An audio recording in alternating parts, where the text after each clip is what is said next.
All right, everybody, hello, and welcome to another Star Wars Sunday. Happy as always to be sharing it with you. And before we get too far into it, why don't we just go ahead and get started? All right, hey, what's going on? We got Bo here as well. Okay, everybody's good. How you doing today, Bo? Good. Enjoying a day off from work. Oh, hell yeah, that's can't get better than that. First one in 3 weeks. Something like that. I go back tomorrow. Wow. Well, let's get started here. So, last time we obviously were under the control of some different characters. Nominally, the holocrons, the warden and the jailer. Telly had Ethkoth, and Fen, Valid here, you were under the control of Eliza the Jedi. Now, the reason being was that your nemesis, Teresia Lek, had attacked the Dawn Temple, before attacking the Fab, of course, and essentially did a number of damages to the facility, but also took the holocron, and as well as stole away the prisoner Rav Naran, the Dark Jedi prisoner.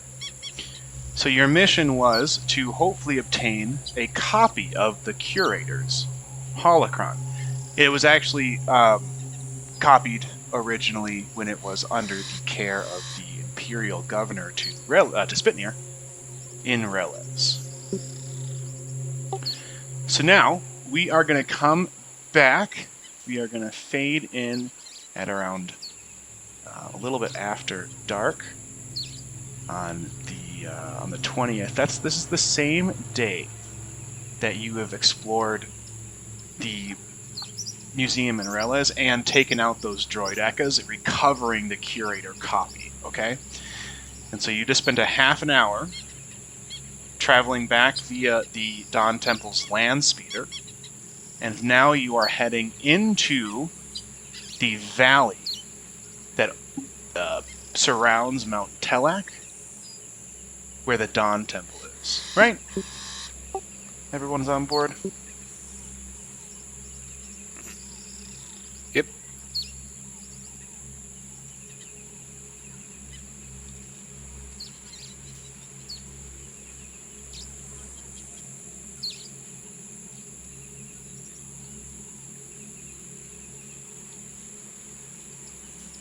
Awesome.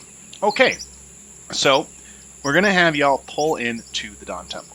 We are going to wipe to the entry to the Dawn Temple, where, and maybe an hour and a half or 2 hours after you've returned.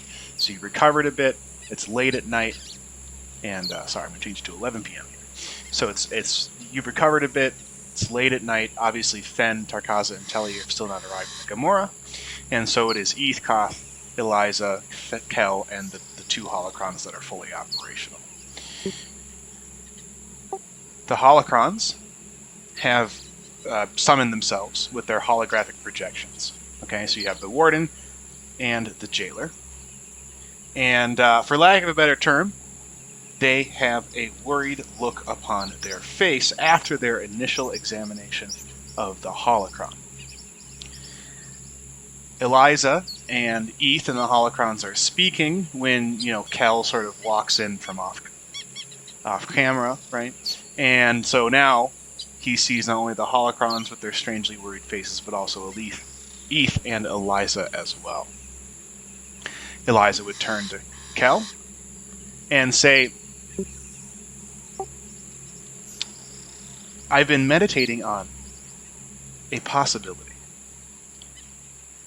When the Dawn Temple was attacked, and Rav Naran escaped, he found me within the halls and engaged in, attacked me. Through the entire time, I felt as if there was a second, darker presence Since returning to the Dawn Temple, I have felt that presence still. It might not be here, but it's definitely begun a corruption of what was this light side focused place. Eathcoth sort of replies that he's sensed it as well. But before he can get too far into his explanation, the jailer, the Females of Rock, she speaks up, her holographic projection putting out her voice, and says that only the restoration of the Curator would allow us to view the security logs and the cameras to see the full extent of the attack and perhaps discover, the true meaning of all of this.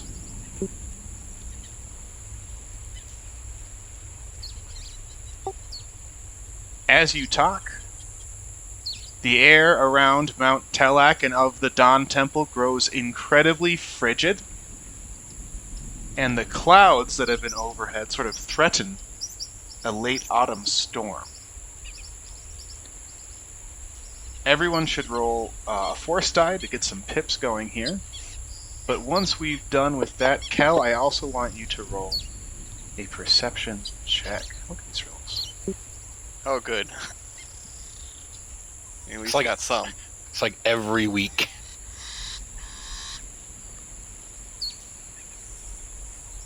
So Cal, roll a perception check and add your force rating in force die, please.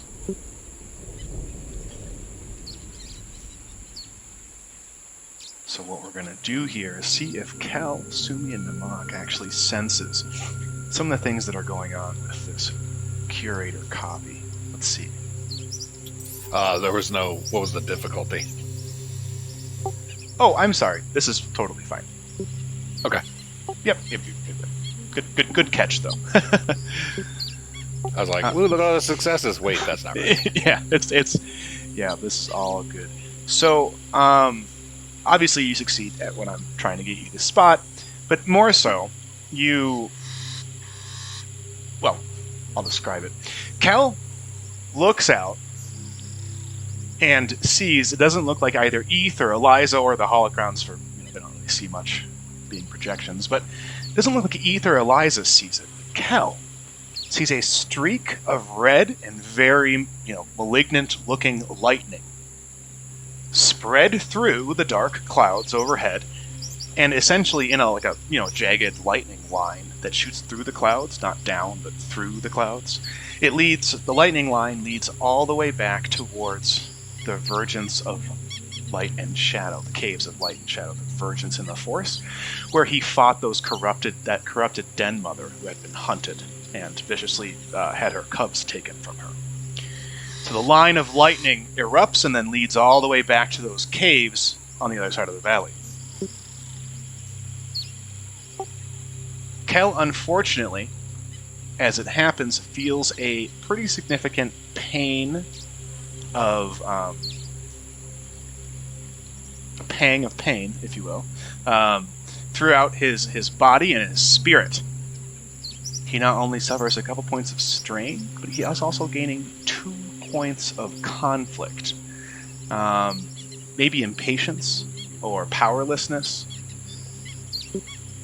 But for whatever reason, Kel feels incredibly pulled to the Caves of Light and Shadow, and maybe he feels rather impatient about getting there. All this talk about the Curator isn't exactly getting things done.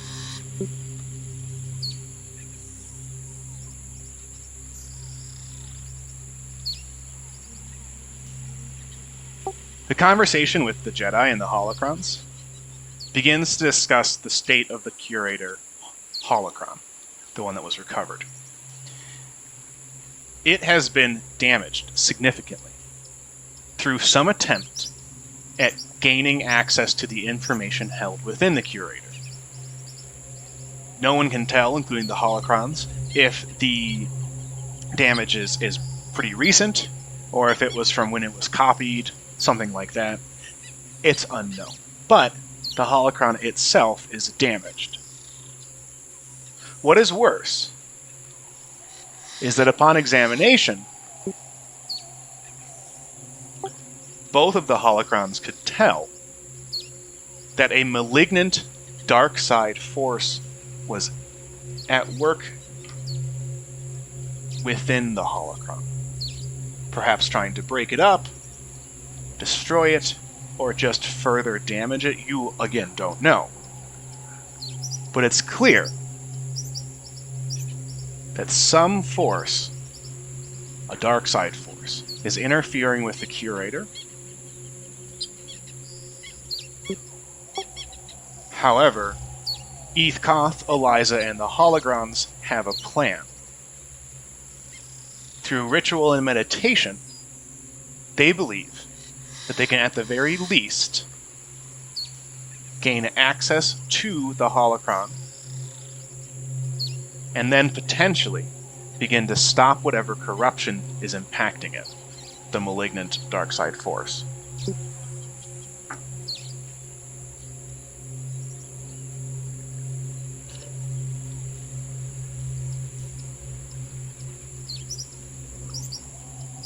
And you think that's going to work? Well, it must, the jailer says. If it doesn't, the Dawn Temple is as good as destroyed. This temple needs 3 to operate. 3 gatekeepers.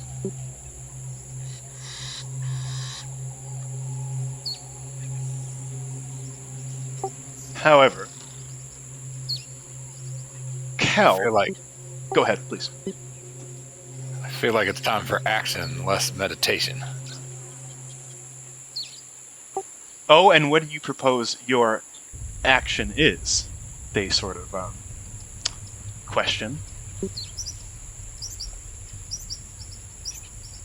Find whatever's causing the dark side and get it cut out of here. Once and for all.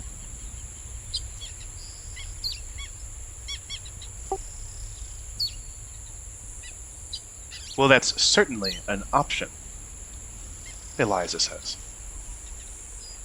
However, it might not be the strongest. The Curator could, if restored, tell us much about what Teresia's plans were. If she stole him and interacted with him in any way, then she might have left clues.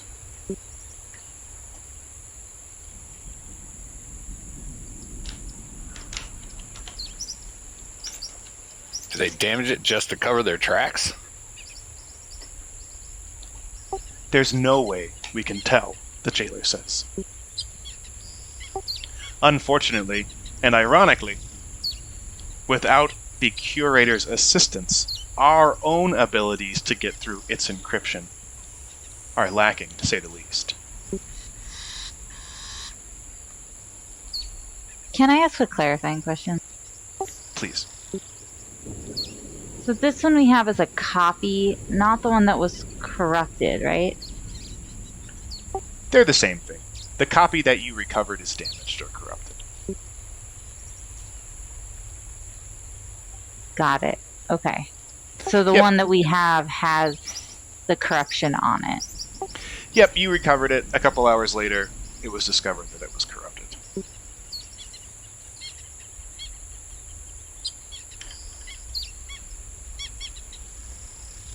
Kel begins to see an image of his mom in the Caves of Light and Shadow. And it's disorienting, to say the least, but his perception, his visual perception, is sort of ripped from the porch of the Dawn Temple and instantly transported to the Caves of Light and Darkness, where his mother is trying to say something but constantly out of earshot.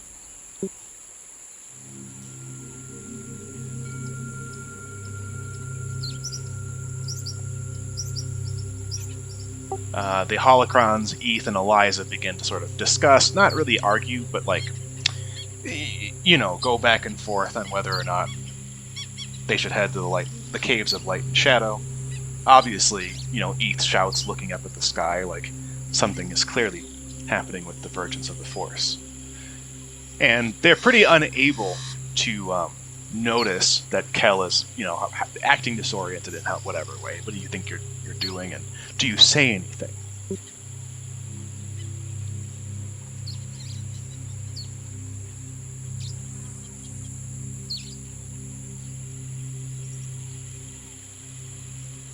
Cal gets a little angry at all the bickering and indecision,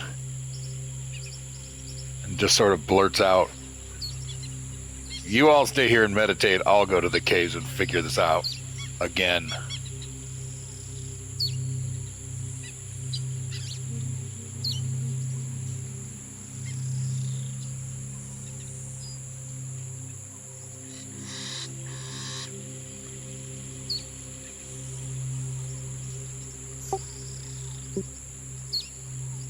Hello? Bo's like, I'm out of here. Oh. Yeah, he said he was having some problems with Discord. Yeah, sorry, Oh. it dropped. No, I'm on I'm just Discord gonna as shit. the game. Yeah, Bo's like, me too. I'm getting out. Okay. And so, just, pause the scene really quick and let's sort of talk. The damage, Kel's kind of caught through the conversation. The damage to the Curator copy is pretty extensive. It would take a number of days, if not over a week, of sort of ritualistic preparation to repair it. So, I know you're role-playing and doing a damn good job of it. If you wanted to overcome it in some way, we could stay here. And, that would take the time of your party coming back. So if Kel's really into bouncing off, we're going to return the party sort of back to Eth and them, right?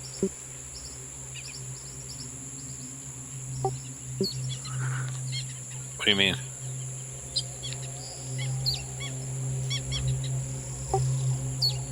They're going to come with. Eth and them are going to eventually decide they're going to come with you. It's too dangerous for you to go alone. If you do the ritual, Fen, Telly, and Tarkaza will return by the time that you're done.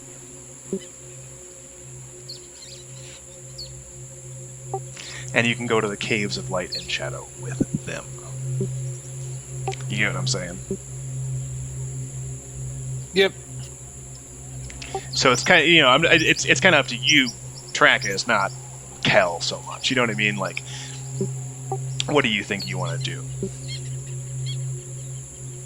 Like I said, Kel's feeling angry and a bit disoriented.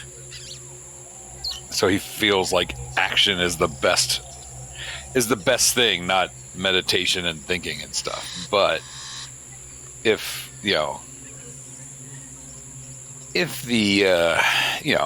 Eliza and Eth overrule him, he's not going to.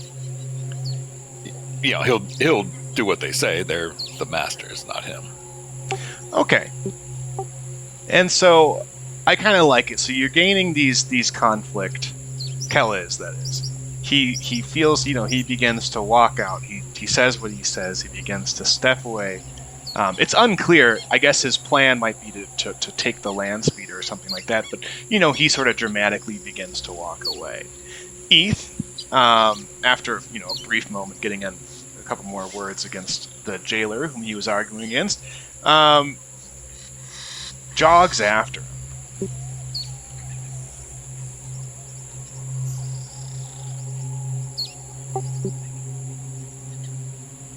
Eth will tell him, I do not think it's wise for you to go to the caves of light and shadow alone.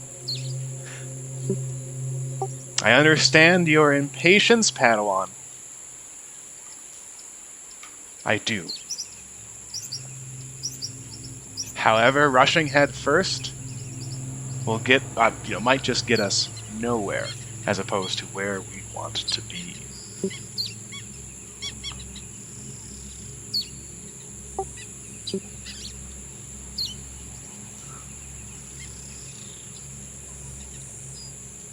This is a test, Kel. A test of whether or not all of the martial abilities you've gained since your training, if those abilities can also include restraint. And that's how he places it to Kel.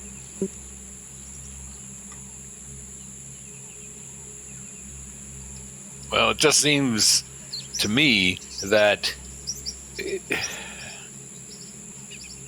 sitting around spinning our wheels just causes more problems.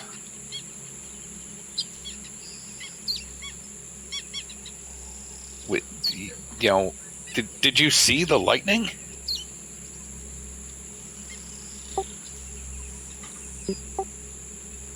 He looks around towards the clouds, where there's no lightning right now, and says, "No, I must have missed it."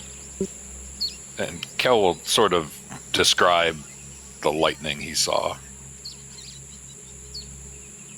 A streak that ran across the sky through the clouds from where we were standing to the Virgins. I mean, it has to mean something. It does, but it doesn't have to mean anything that you immediately chase. Patience. We can investigate the caves of light and shadow in due time, but for now, I fear that taking a moment and thinking on the correct course of action is the wisest choice. But how do we know that? How do we know if we don't go now, it won't be too late? Trust in the light side of the Force, Cal. I understand these last few months have been trying. It is looking out for you. You have a purpose. But I will not take away your choice. I never have before, and I don't plan to begin to do so now. If you feel that you must leave, by all means.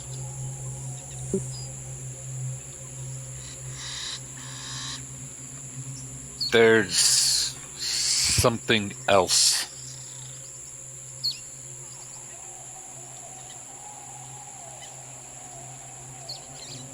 He sort of waits for you to, yeah. Something else what? It's hard to explain.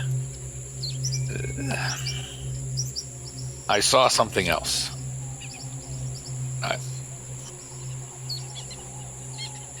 I saw my mother.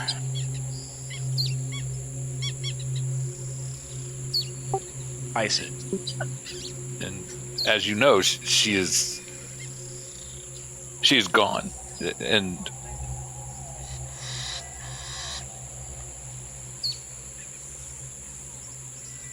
it is hard to talk about.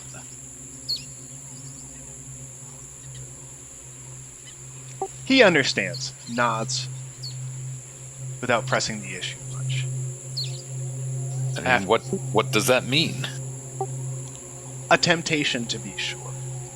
A temptation into rash action, and more than within the wheelhouse of the dark side. We've spoken about these Virgences. If they are indeed waxing with power, then I can only assume it's reaching out potentially to claim you. All the more reason why patience is advisable. But how do we know it's not the light side reaching out and using an image to show me that it needs help now?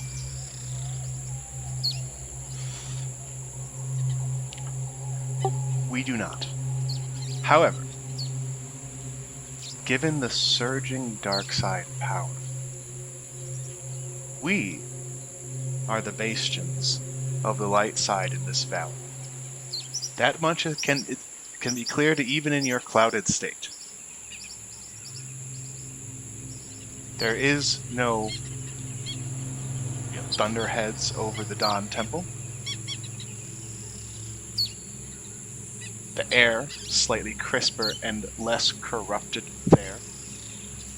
So if the corruption is stemming from the caves of light and dark, then the only thing we can be sure of is that any messages, any communication is from the dark side.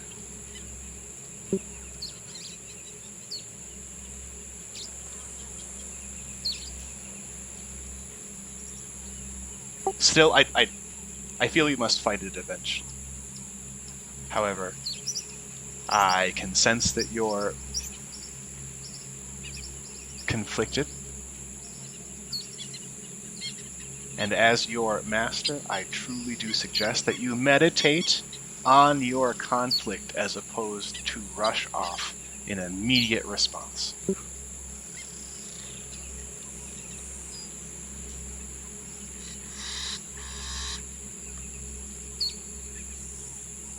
Well, you have never led me astray before, so I shall follow your counsel.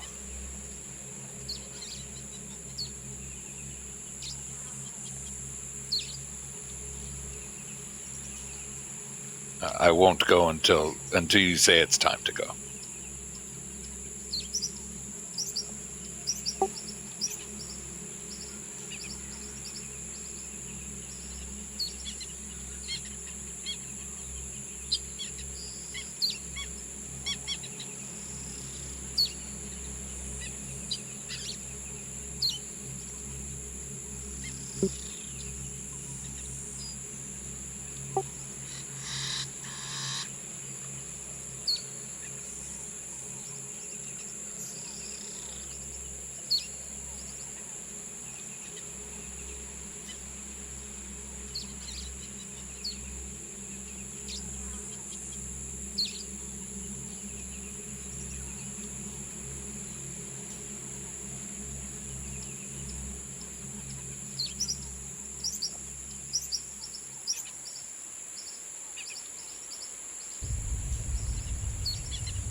What of the people?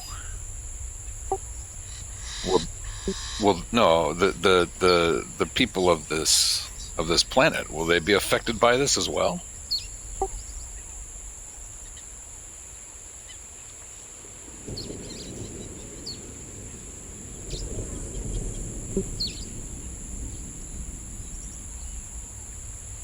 Well, hopefully we can get the third holocron back online and find some answers.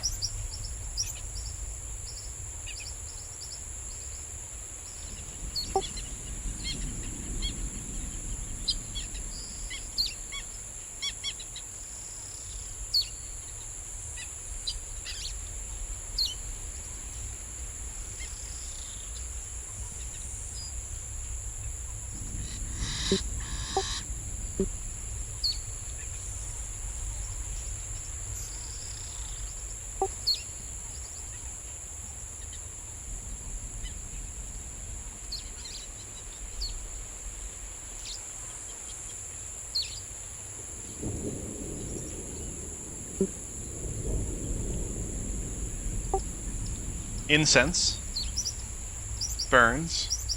The lights are dimmed to a holy hue. There's a brief sort of humming that comes and goes from the attunement of whatever electronics the holocrons have set up to both power the endeavor and also ensure that the curator is properly restored during it all.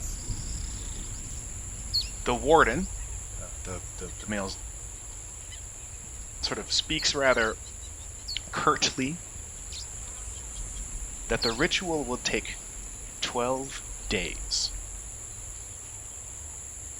Mostly of meditation, prayer, and inner viewing to bring out one's best qualities in an attempt to align the energies of the room with the light side, forcing this surging, waxing dark side power out of the holocron. Once that's done, the warden and the jailer believe that they can access the curator, finding out what's going on within it and restoring it completely. That's the idea, at least. But it's going to be 12 days of meditation within this chamber.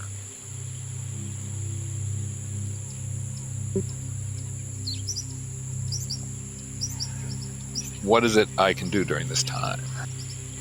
Meditate. How can I help? And so they explain the ritual. You'll be really just meditating. Okay. You'll be trying to both reflect, but also, a big part of it will be keeping your metabolism low, so you don't take up too much water, because you're not going to want to take any breaks, right, to go eat and drink. They really need your full and complete focus for as long as it is. Fair? So how we're going to do it is, Telly, Fen, and Tark, if you could regain control of Eth, Eliza, and the holocrons real quick.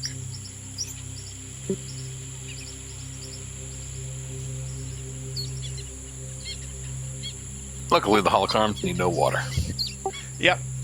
They drink it anyways, because they kind of like the taste. It's extravagant. Look at all these characters. Alright, brimming here. So how we'll start...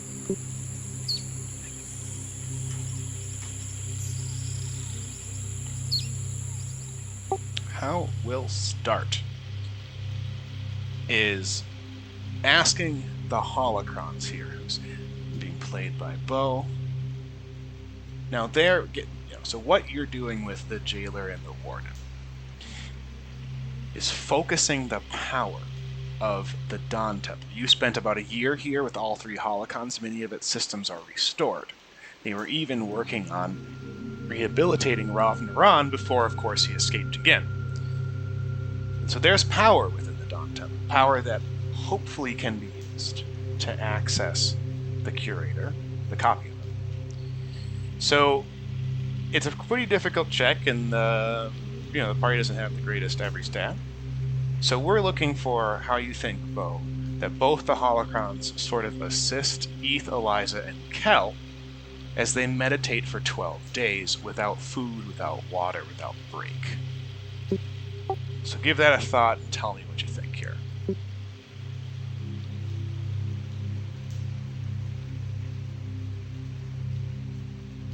Definitely the wardens would try to make the area, like the room, as comfortable as possible. Not cold, not hot.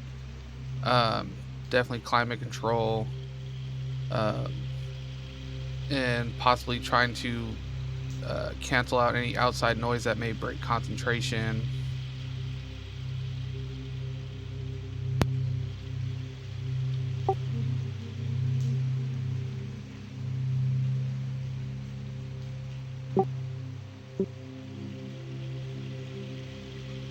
The rest of y'all are going to be making a average resilience check, and it will be upgraded once. So 1 difficulty, 1 challenge die, and then you will get 1 setback die.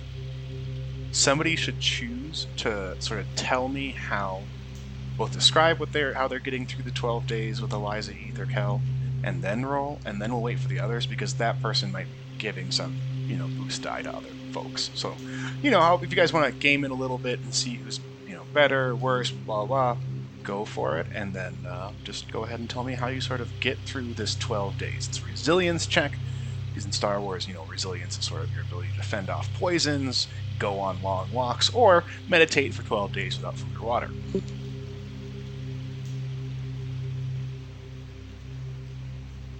Oh, Eliza's at 1 yellow, 1 green.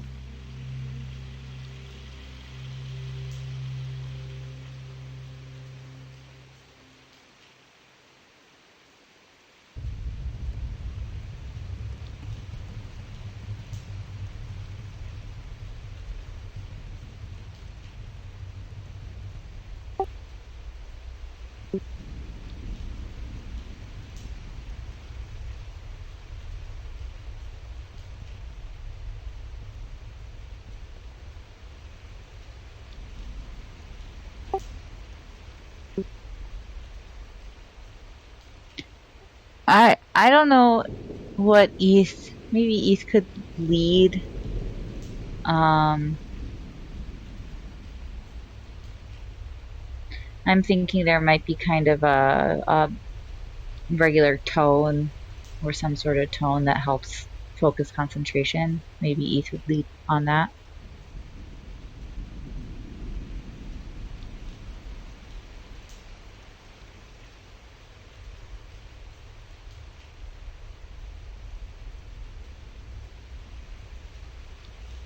I guess. What about Kel? How's his resilience?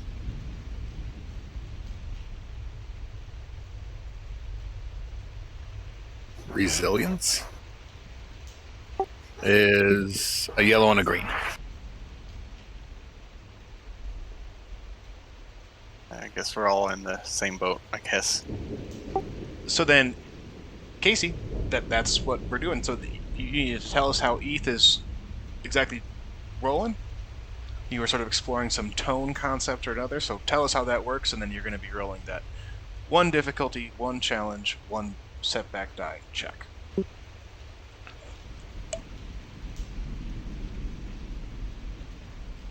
And rolling resilience in that. Yep, everybody's rolling resilience. Yep.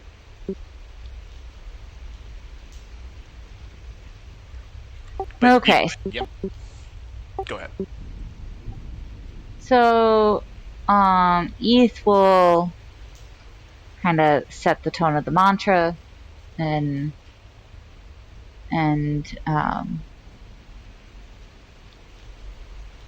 probably it would be more of a hum than talking to kind of reserve water and voice, but just to try to keep over them and not utter quiet, but just something to focus on in that way. Very good. I'll give you a boost die for inciting a mantra here. And if you're ready to roll and everything looks good to you, okay.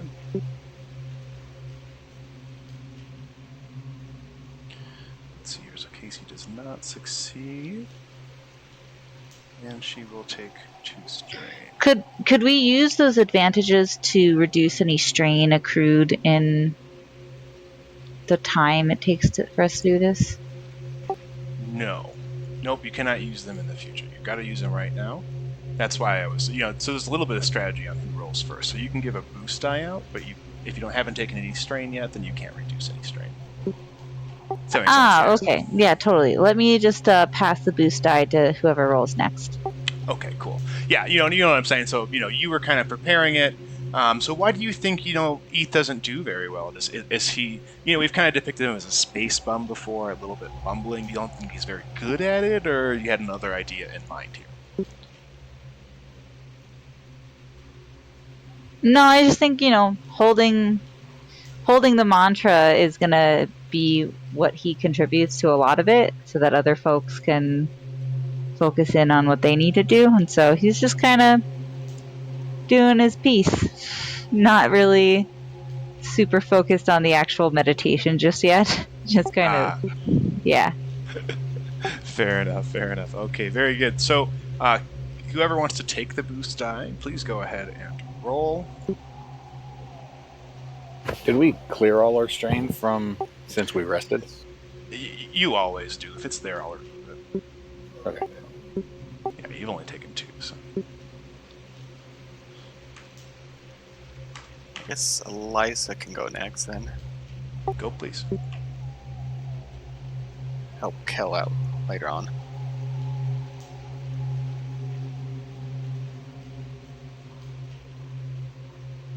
Wow. All right. Well, again, unfortunately, Eliza's not going to succeed. What is she kind of? And I'm sorry. So, again, Jacob. So we're really trying to get tell me what your plan is first to get through this, so I can give you any boost die for that plan being good or bad. So you got to kind of give me 2 bits of role play here, right? Like gaming a little bit out of character. I was thinking of trying to like slow their breathing and match their breathing to try to go into as if they were sleeping, to try to prolong the stay they can stay in there. Yeah. Okay. Great. Very good. So that's That's very good. I'll give you boost die for that. Unfortunately, you got your threat here. You are going to take... I just put 1 point of strain, right? I'm not giving you some crazy amount. Nope, just 1 for poor old Eliza. And then why do you think you don't do so well in the end? I guess with the humming, it kind of throws off the rhythm, and to hear this tone, she has to like stay semi-conscious, so that kind of ruins slowing the metabolism down.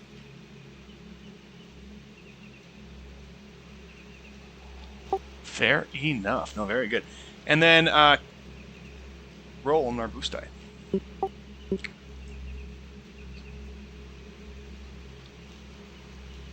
Get here. Okay, good. So you don't take any strain. So you get 1 boost die for a good plan of the deep breathing, and another one from ETH's advantages that Casey rolled.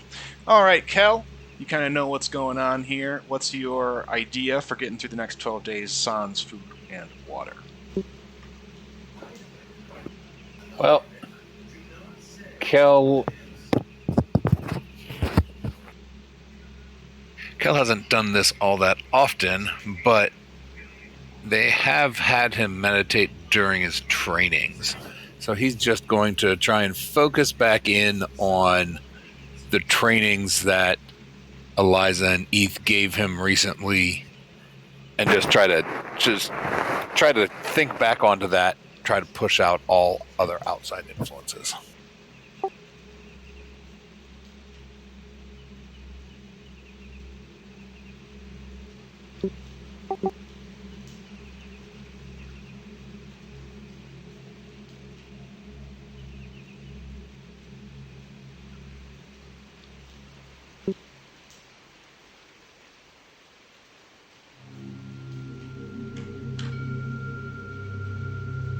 And a setback die.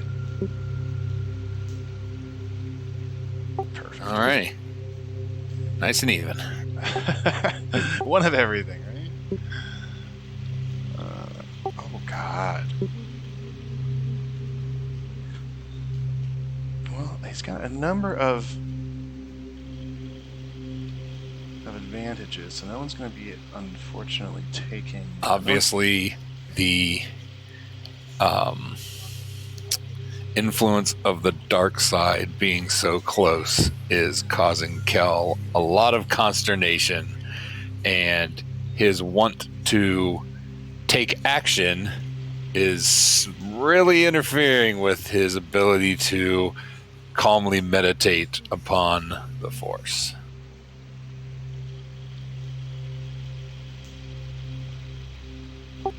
Very good. And you get a bunch of advantages. So, you don't do well at... You take a lot of breaks, right? Everyone does.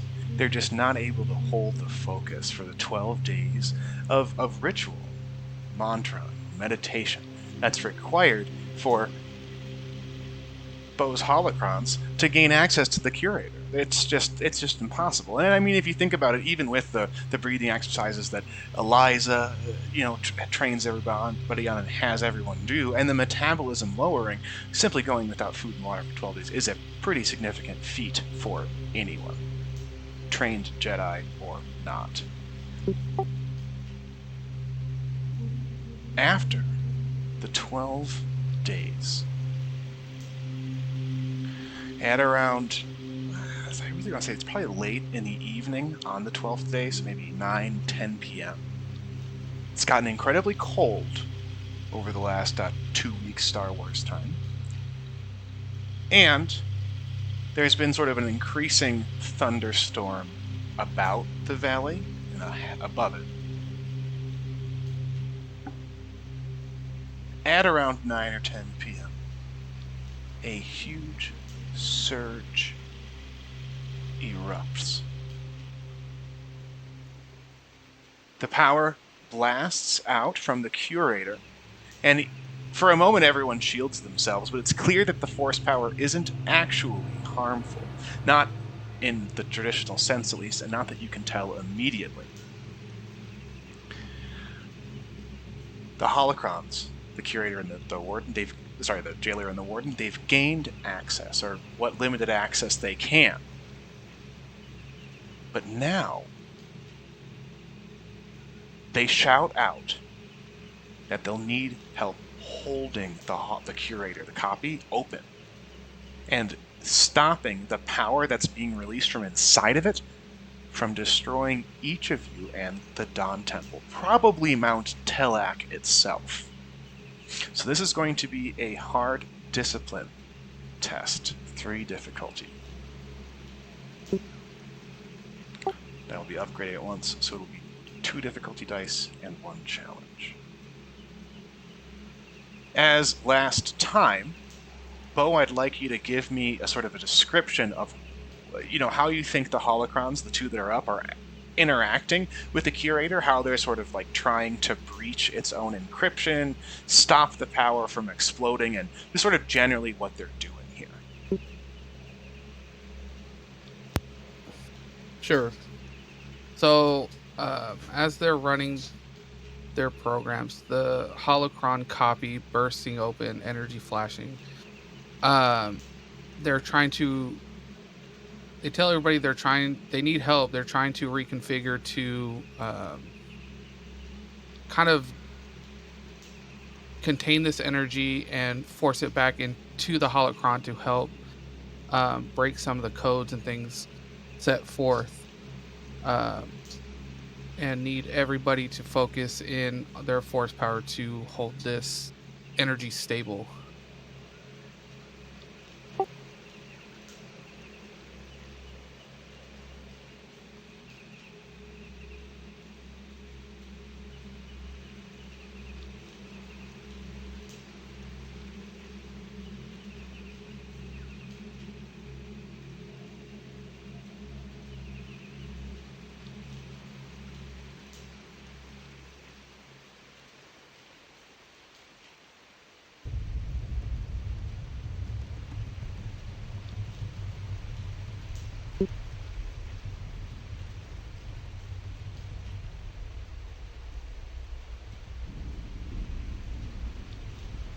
I suppose, is there a way we could kind of harmonize our force powers to help us contain it?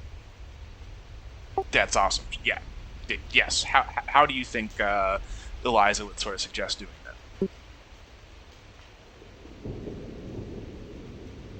that? Probably like starting off something small, like all of us trying to like rhythmically move in like a pebble, and then switch over to containing the holocron.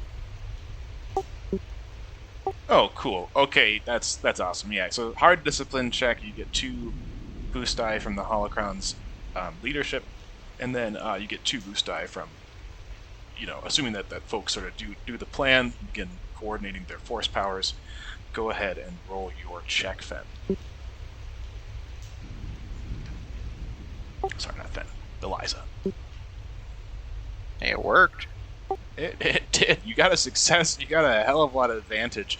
You can use those to, if Eliza's taking any strain, obviously, but also to give, Kel and Eth some support. So how do you think that all works out? I guess it works really well that it's finally getting us into tune to one another, and then we can transfer over to the holocron, and we'll maintain that rhythm flow, kind of synchronize our breathings, and I don't know, if we can, like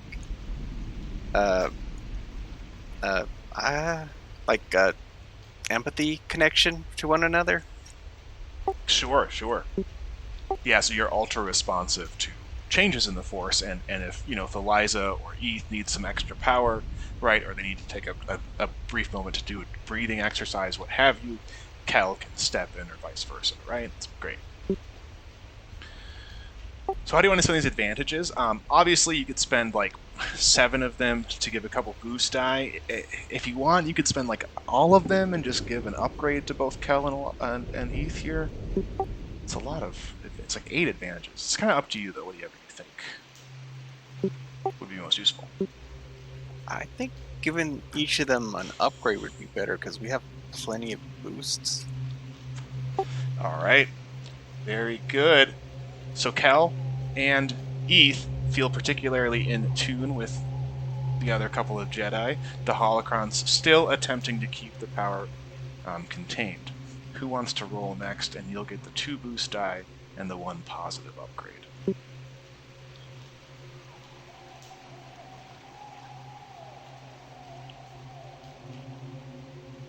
Kel's invigorated by the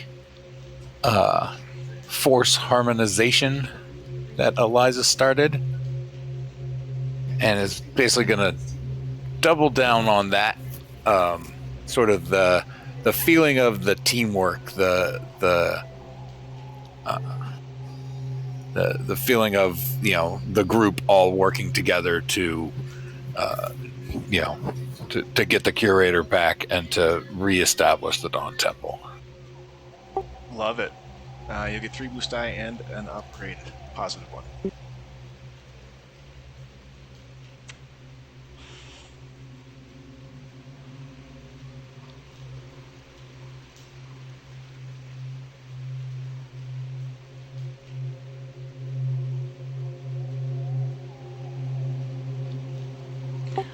Okay, this might actually be possible. A couple successes and some more advantages to boot. What do you think? It just sort of pulls Kel out of his sort of rut here for the last. It has been a long time. You haven't eaten a lot. It's understandable to be crabby. I think it's more of Kel sort of feeling like the others didn't, that Eth and Eliza didn't understand him and his thoughts, but now that they're all working together again, he's sort of going back into that training mode that when they were all working together, all 3 of them doing something for the one purpose. It sort of brings him back into a harmony with the other 2. It sort of brings him out of his angry funk. Right on. Yep. Makes a lot of sense. And then, obviously, so I've got a plan for the successes. You do especially well. But do you want to pass on, just a couple of boost die? Yep. He's gonna with the boost dice, he's gonna, I think it's just Eth that needs to roll, right? Just basically give Eth a reassuring, a reassuring nudge that, he's, Kel's still the same person he was before, even though he, seemed to be a bit out of sorts. Yeah, that's really cool. I like that a lot. So, Eth, you sort of have a reconnection with your mentor, obviously Eliza, and empathetically with everything around as well. The holocrons still shouting orders as they do. You've got that roll, and you get 4 boost die.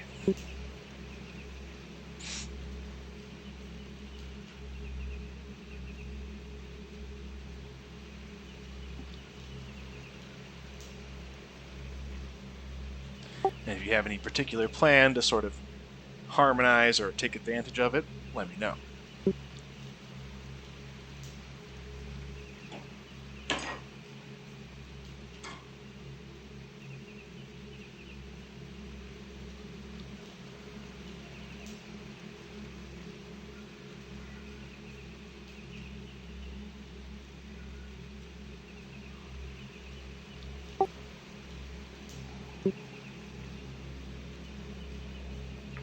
Sorry, can you hear me?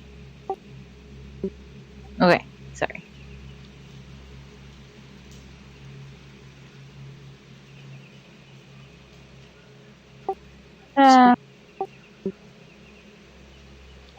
Sorry, what were you gonna say?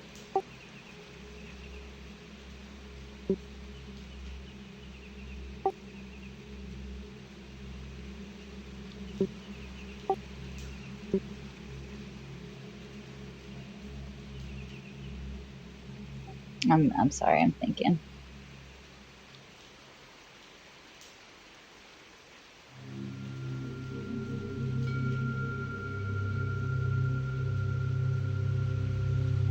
I guess Eth is kind of digging deep in training.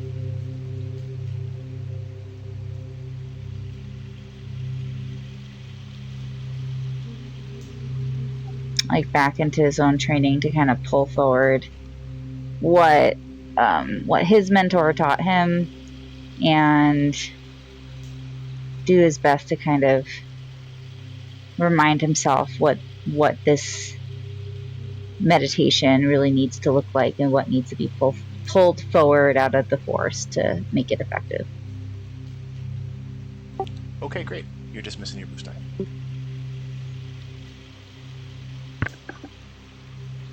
Only one, right? Nope, you get 4 boost die.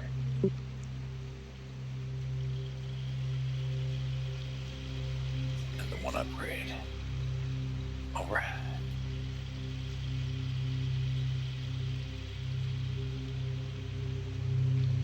Okay, so what sort of happens here?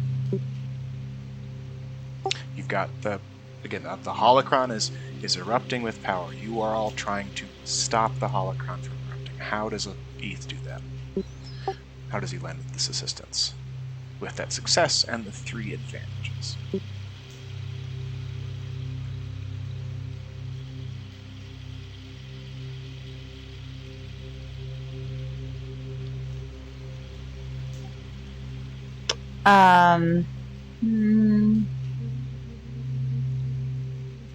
Would it be appropriate for him to pull on the force to kind of contain, just like a containing field, so it's not continuously expanding? So does that have any what does it sort of look like to you in your mind? You're holding your hand out. Is Eth just sort of focusing with a furrowed brow?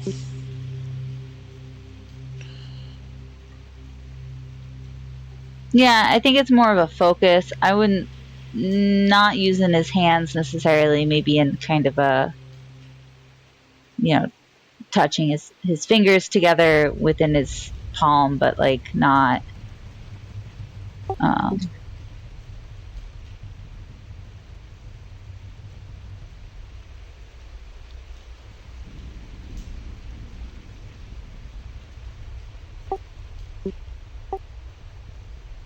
Good. The field is contained after 5 or 6 minutes of intense pressure. All the while, the temperature in the room continues to drop. A wind blasting in through the tunnels so strong it's arriving at this deep part of the Dawn Temple's interior. Not only that, but electricity begins to blast and arc outwards intermittently during the process of trying to contain it. It's really only Eth's containment field and, of course, the focus from Eliza and Kel's own discipline in return that allows it to succeed. Though your holocrons are still unable to gain full access. And in fact, the curator, or the interior workings of it, the AI, the holocron itself, it snaps shut, ejecting the warden and the jailer from its circuitry. For lack of a better term, they are shunted out of it. And their beings, holographic as they are put back into the Dawn Temple or their own containers. One thing is known by the holocrons, though, as they're ejected. They did gain one piece of information. There is a dark side, the dark side power that is emerging is coming from the Divergence in the Force, and it's actively working to break the encryption on the curator. This process is ongoing, though the work that you just did over the past 2 weeks in meditation and ritual let out a tremendous amount of it. So the dark side was being siphoned off into the Curator. It seems that the Curator was directing, or the holocron of the Curator was directing this siphoning of power, directing it to its own workings to break its own encryption. Thankfully, you let much of the power go. Let's not say most. But the process continues.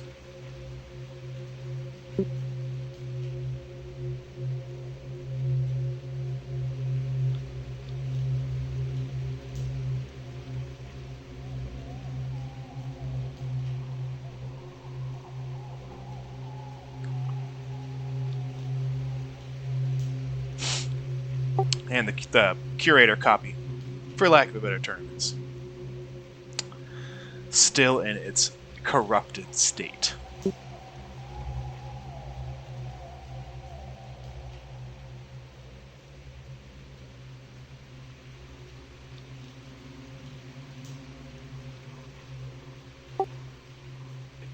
Looks like you're going to get to go back to the Caves of Light and Shadow after all there, Kel.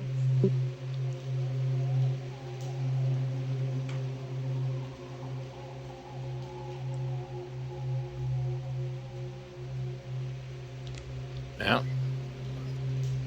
Gotta do what you gotta do. Indeed. So, We tried it their way. Now we're trying it my way. that's right. That might just be, second chances are good. Would Kel, Eliza, or Eth or the Holocrons want to say anything here? As the scene currently stands, the power has been reseeded into the Curator copy, but, go ahead. If the copy is trying to do it, what about the actual one? Is it doing the same thing wherever it is? Do we just make two things that the dark side is trying to access now?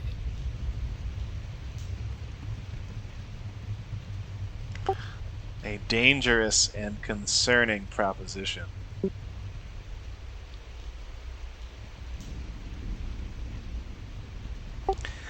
So, perhaps a rest, at the very least, and some light food is in order. After 12 days of sitting on a hard stone floor, the Holocron's only able to provide maybe meditation pads and the like, and the smell of that incense burning for 2 weeks is enough to, make anybody want to leave a small room.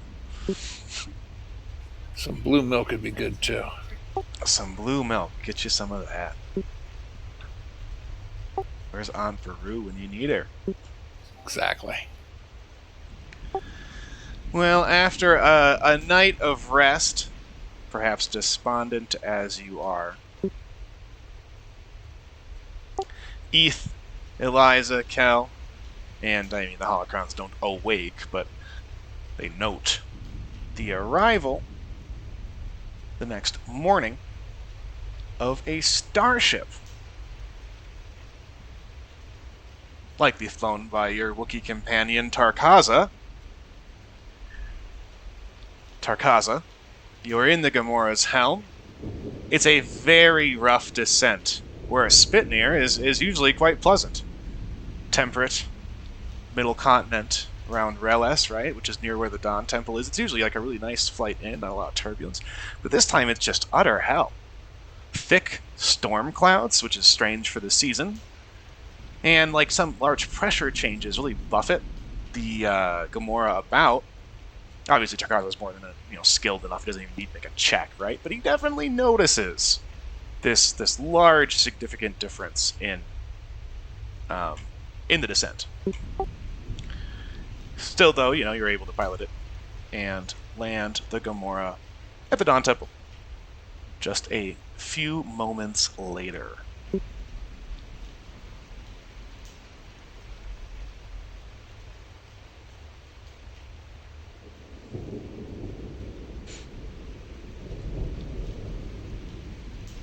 What do you all do? Kel goes out to greet them as they land.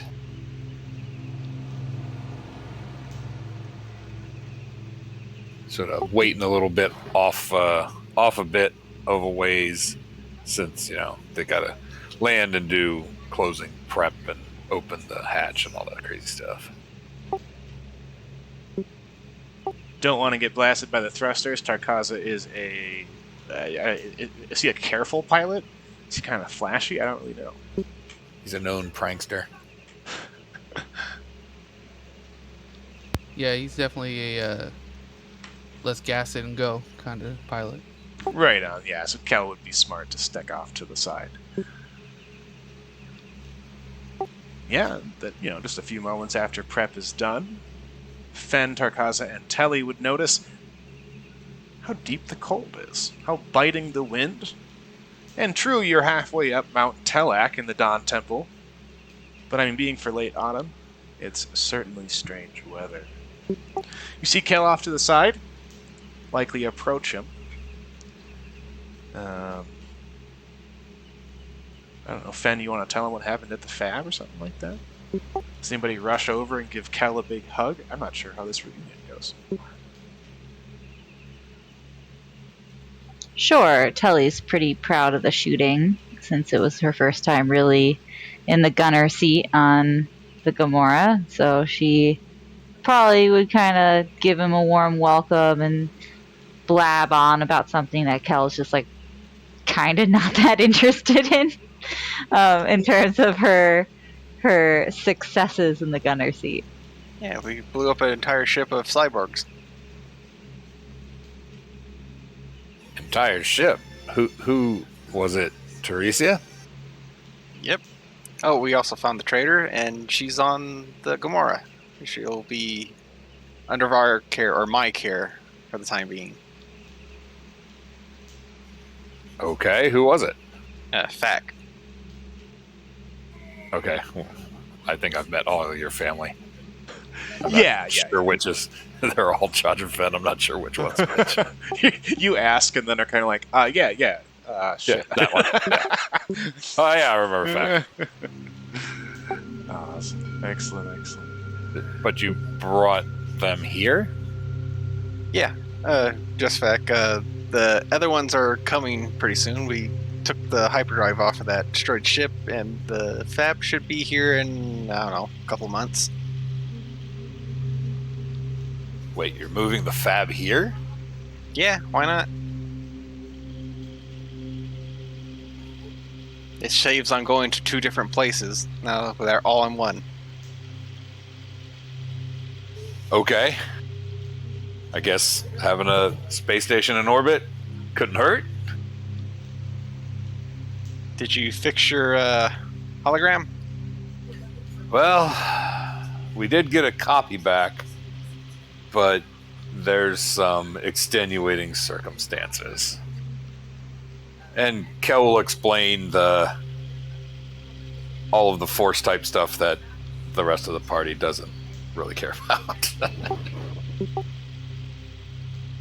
The recent developments, as they are.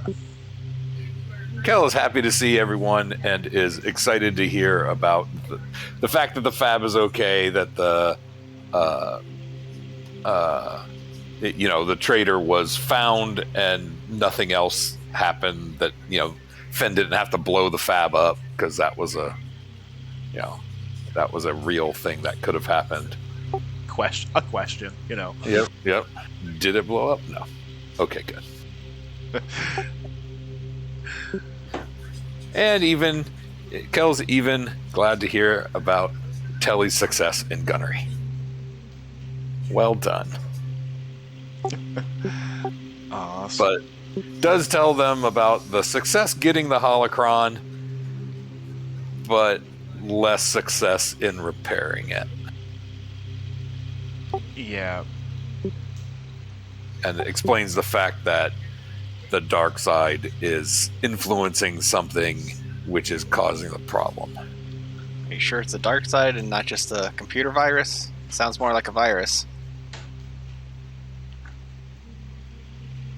Well, it could be, except that apparently it itself is trying to break its own encryption. Yeah, sounds like a virus. A Trojan. Well, any if you'd like to look at it, any help you could provide would be appreciated.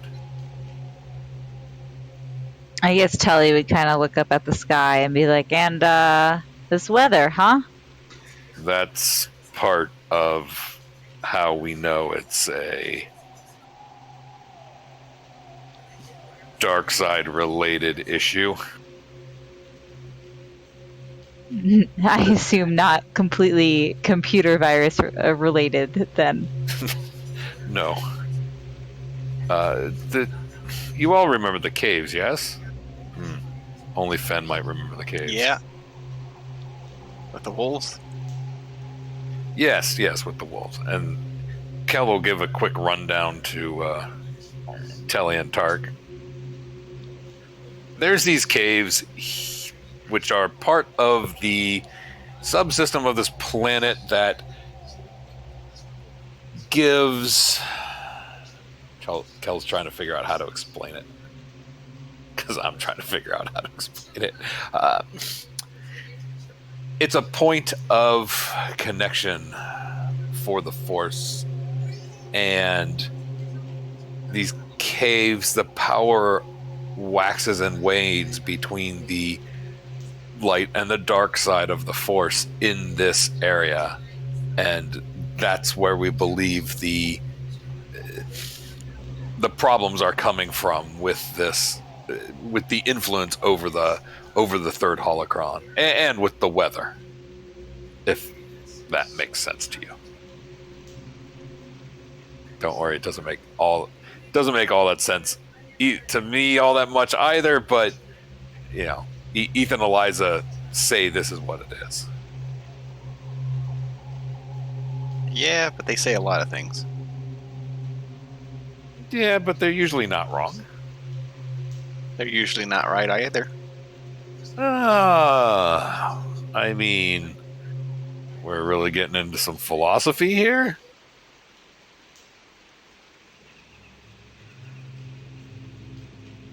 I guess the best thing to do is see what's wrong with this holocron. Yes, I you know, come on in. We're, you know, we've just finished a 12-day ritual to ease some of the building. I wanted to say building badness, but that's not it. To ease some of the pressure on the holocron. Couldn't you just open the chassis? I don't think it works that way. But yes, come inside. Let's go talk to the others, and maybe you can give them ideas, and maybe the Telly, you and Fen can come up with something with your computer skills to assist. Heading inside, you meet up with Eth, Koth, and Eliza, and the two holocrons that are operable. The news is pretty grim. The holocrons have spent the night after the ritual ended and the potential explosion happened. They've spent the night investigating the curator and give Fen and Telly a rundown. Tarkaza obviously here too. The rundown is that they have been essentially shut out of the curator. The copy will allow no access and through electronic means, and that's of course the only way to get inside of a holocron. There's no ports or anything to connect a slicing cable to. Given that, they sort of grimly say that the only real assistance they can think to ask for is to assist Kel in the Caves of Light and Shadow. But of course, they will allow Fen and Telly to do their own examination of the holocron if they like. This is just the introduction they give you as you enter the room. Say hello.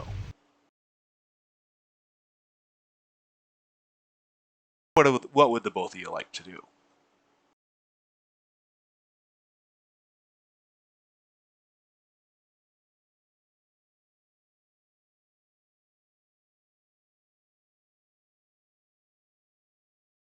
Not without destroying it.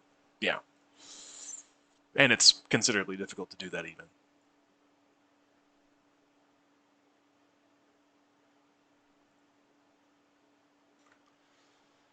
And so I don't know.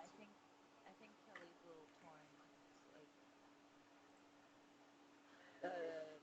she's working as a spy, and in diplomacy, it's kind of like, well, you don't want to insinuate that the folks who own the thing don't know what they're doing. She is interested in trying to figure out if there is anything she can do, instead of like kind of towing this line of like, I trust you know what you're talking about, and if I could take a look, like maybe I don't know. perfect. Excellent. What about an electronics check? I think if you're just doing some initial examinations, let's just have both your electronics and say it's average difficulty.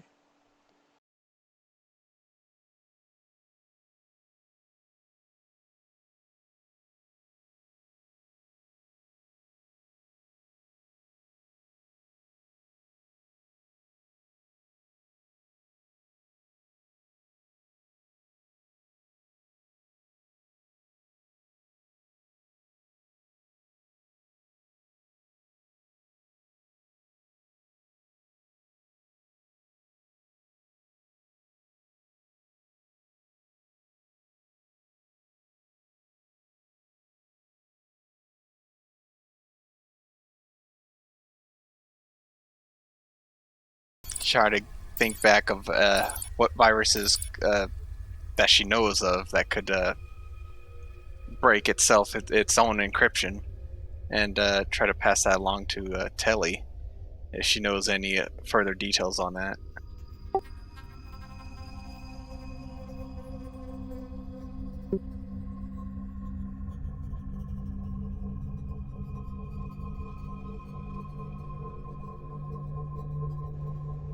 All right, you will get yet another success. You'll have 5, and one of your threats will be canceled out by your advantage. So you'll have 1 threat and 1 triumph. So we know that Fen is looking for what kind of viruses might do this, and there are very little. The holocron has some pretty spectacular specs, as it were. They are very considerably powerful machines. Quantum computing at its finest, usually being the receptacle for a single Jedi and all of their accumulated knowledge. Oftentimes, the holocrons will, after the fact, accumulate much more knowledge, being that they are now effectively an AI, and so they'll grow quite massive indeed.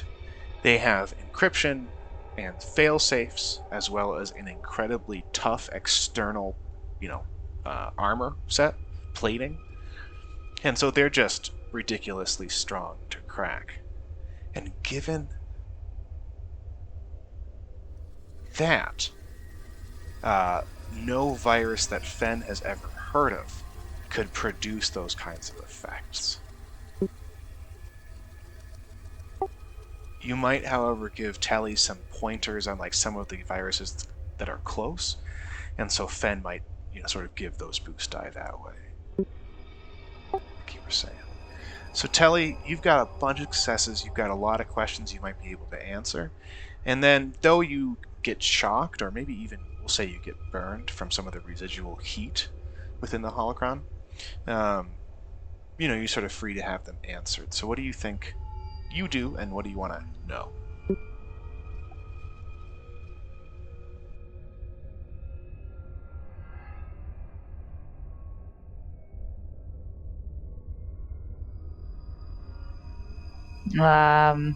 I'm not 100% sure. I don't know if anyone else has ideas.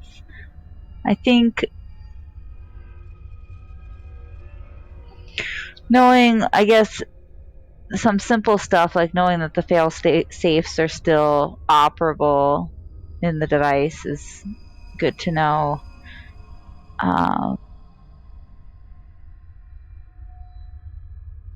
If there was any like kind of fault in the system that would disrupt its, trying to de-encrypt itself, or pause what it's doing, that would be pretty helpful, I guess.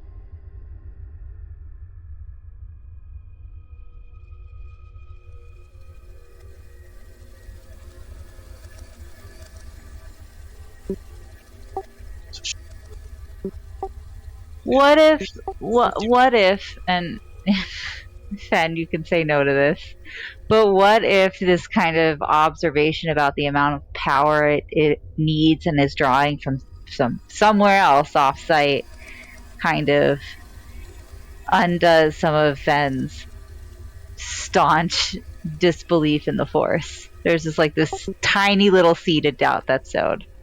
That's what you want to do with the triumph. Sorry, Jacob. You can say no. You can say no. I just thought it would be fun. Oh, there's wireless charging things. There's other possibilities. If Fen sees the mechanism that at the other end of this as the Force, could the seed of doubt be planted? I guess so, but then again, we spot ghost dogs, so it doesn't have to technically be the Force. It's just supernatural stuff. Sure. A convenient ability for Fen to switch those out there. I will say though, Casey, Telly is sure that once the encryption is broken, the information will be sent off-world. The compiled archive within the Curator copy will be sent somewhere else. The Curator, in the process, and this holocron will be permanently destroyed. Should that Is there happen. like a countdown or any indicator of how long it would take to de-encrypt? You've got to go to the Caves of Light and Shadow pretty damn fast. You should go today. Ben has a question. Why don't we just break it now and not let them get the information? I mean, we could just replace it, right?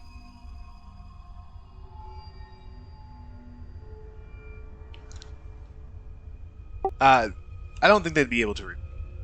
You mean replace it with the original? No, just replace it with the new one.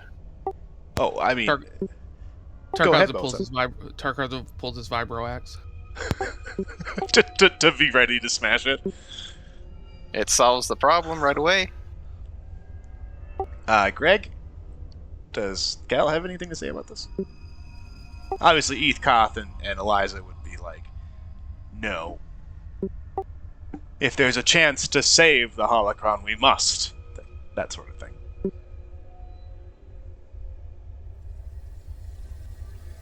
But I don't want to take your spotlight, Trackus, as this is a great time for Kel to do whatever he might.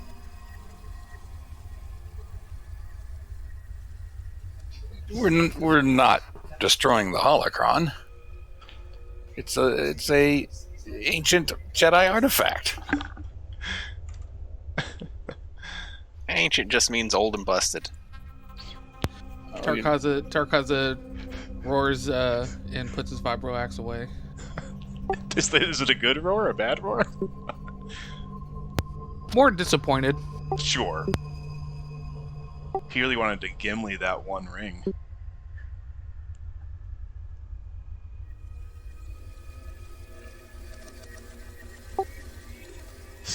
Are you all willing to go to the Caves of Light and Shadow, at least seeing the possibilities there, before that large Wookiee takes his vibro axe Hang on. to the holocron? I mean, who's not up for some adventure?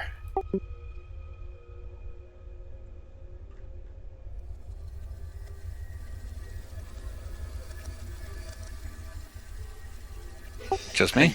Okay. No, I think sorry. I think we're waiting on something for Fen here. You might be trying to look at. Sorry about that phone. Oh, no worries, no worries. Yeah, I mean, is Tarkaza willing to bring his vibro axe into the Caves of Light and Shadow? Tarkaza roars. He just ready for any kind of action. He's been on a spaceship for like 2 weeks. Sure. Telly, are you willing to go and try to convince Fen here of the power of the Force? Yeah, I mean, I think at this point, the rebellion has a pretty strong view and support of the light side, and so I think she's more curious than anything to see it firsthand. Sure thing. Yeah, it's definitely mentioned. Luke hasn't technically brought it back in full, zeitgeist, right? It's not like that sort of fad it is in the later parts, but it's definitely mentioned. Yeah. Go ahead. I vaguely remember them saying "May the Force be with you" for like a long time. Sure. Yeah.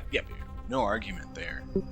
Absolutely. So she's curious to see it, and that's great. Cool. Well, I mean, I guess the party then sort of looks towards Archadrafon Fen here. You want to go check it out? Yeah, I better go with you. You'll die otherwise. All right. Landspeeder or the Gamora herself? What are we taking? Landspeeder maybe a little less conspicuous? I mean, there is still an Imperial garrison. Oh, yeah, there's a lot more stormtroopers in the main city since the last time you guys went there. Just letting you know. Well, that reminds me, I need to put some upgrades on that land speeder. No, definitely. Wait, when's the Fab getting here? A couple months. It's a very big asteroid. Yeah, I'm just thinking with increased Imperial presence, we might want to do something so it's not like super obvious that a A high-tech new asteroid. base station just showed up. We don't want them taking it over. Guess that's another thing I need to look into. Better security on the Fab. Being an asteroid, It was Yeah, I relying guess- on stealth.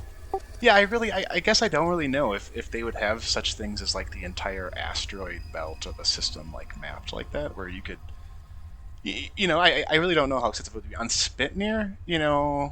Probably not so much. It's an agricultural.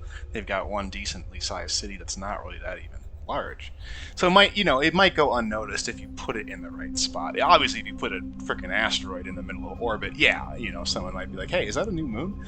But Yeah, that's more what I was saying. If we can hide it somewhere, if there's an asteroid belt to hide it, I think it'll be fine. If we just roll it into, hey, look, when you look up in the sky, you see a nice little Death Star floating up there. Maybe someone might say something. right, someone might notice eventually. You got to figure. Yeah, they might. Excellent. Yeah. So something to keep in mind. So this is the valley. Obviously, we have Mount Telek, where the Dawn Temple lies. Mount Telek rising far above where the Dawn Temple sees there on the map. The valley has a small village of mostly hunters and agrarians living on the edge of this lake, this very large lake that leads to a huge drop and waterfall down, sort of the valley, and of course down in elevation, leading towards the one of the large oceans of Spit Air. Cal and Fen had explored this sort of earlier when they first restored the Dawn Temple, and so they're roughly familiar with, sort of getting up and down that edge, as are the rest of you, having traveled here before, and getting to the Caves of Light and Shadow, which, as Cal sort of really tried to explain, are basically a divergence in the Force. They are where both the light and the dark side meet, and oftentimes in, what are seen as more good times, those forces are in balance.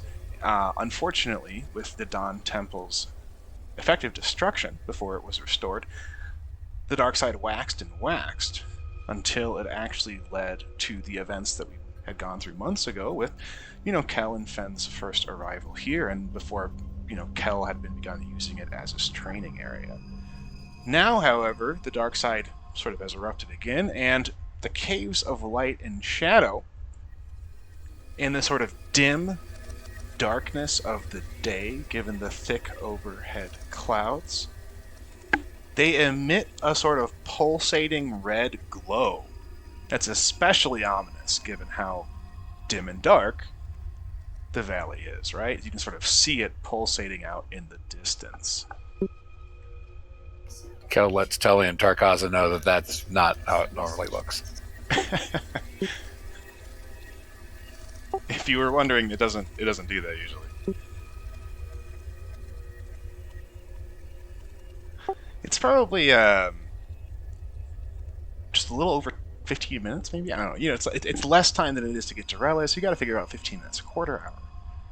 Blasting down from the temple north of the village, where the villagers themselves aren't really active. They're coming in and out of their huts a little bit less, possibly being affected again by the Verges in the Force. Not having much time to stop, and knowing how quickly that surging dark side is trying to break into the holocron, you race towards the Caves of Light and Shadow. Upon your arrival at the entrance of the cave, you cannot help but pause and reconsider your eagerness, especially for Kel's earlier eagerness from yesterday. The darkness beyond the mouth of the cave is little more than the absence of light, despite the fact that you saw this pulsating red before. The darkness that you see before you here weighs against your vision, gives you a strong pressure. It's obviously offended you would even try to gaze at it, let alone enter the darkness. You feel an initial gloom, and beyond it, a great hunger, like a starving child begging for food. It takes nearly all of your will just to enter that darkness. Kel, are you in first with Tarkaza and Telly sort of bringing up the middle? Just a general sort of marching order for the four of you. Kel will go in first, definitely. Make sure Fen is sort of like, maybe we do like a triangle pattern, make sure Fen's in the middle. Fair enough, yeah, great. Is that okay with you, Tarkaza? You kind of want to be in front-ish then? Yeah, I'd be closer to the front. Great, okay. Telly's sort of flanking there as well. Very good, so inside, the red pulsating light appears again, almost instantly and disorientingly quickly, right? You pass through this pall of darkness and are almost blinded by this pulsating redness again. It emanates from crystals that occasionally shake and vibrate in the stone, releasing little bits of dust from the crystal itself.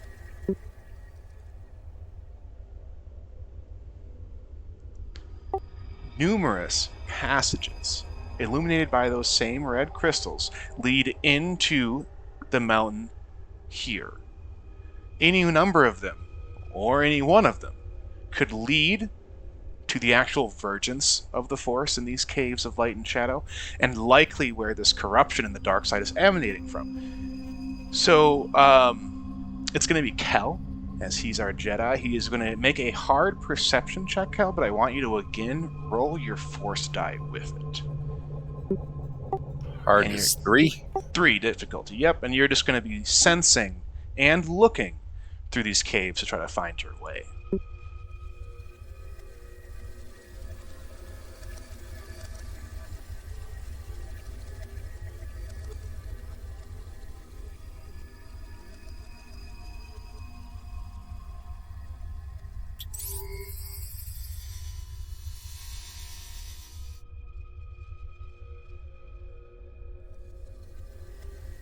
Oh, wow, pretty good. At least not too shabby. So just tell us how Kel, if he's particularly sensitive maybe with those threats, you know you're going to get some strain from him. The light side is good, and the dark side, unfortunately, means that your strain is going to be...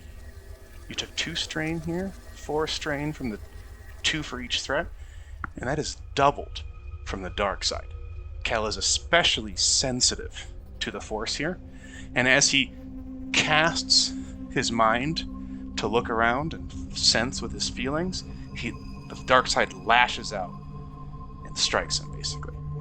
You're going to take 8 strain because of that, but you could, if you wanted to, like, use your triumph to, affect that in some way, right? So I don't give it to you yet until I sort of hear what you want to do with it and how it all looks.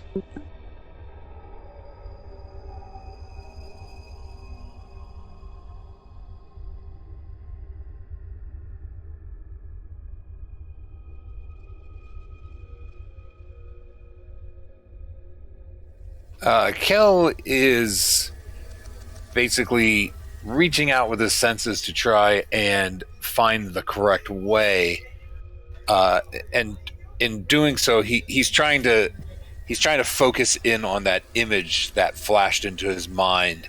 That even though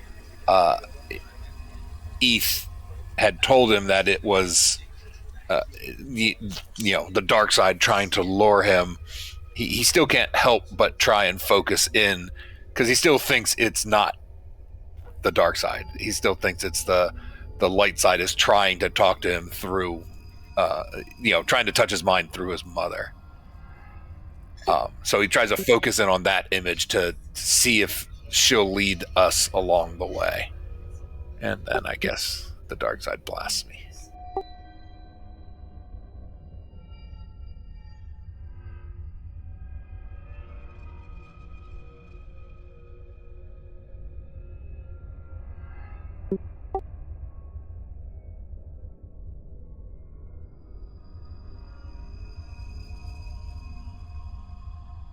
But yeah, maybe even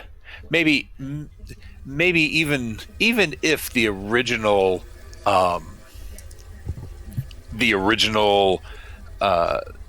vision that he saw at the temple was the lore of the dark side, the thoughts and memories of his the good times he had with his mother makes the pain from the dark side not as much. And sort of buffers him from it.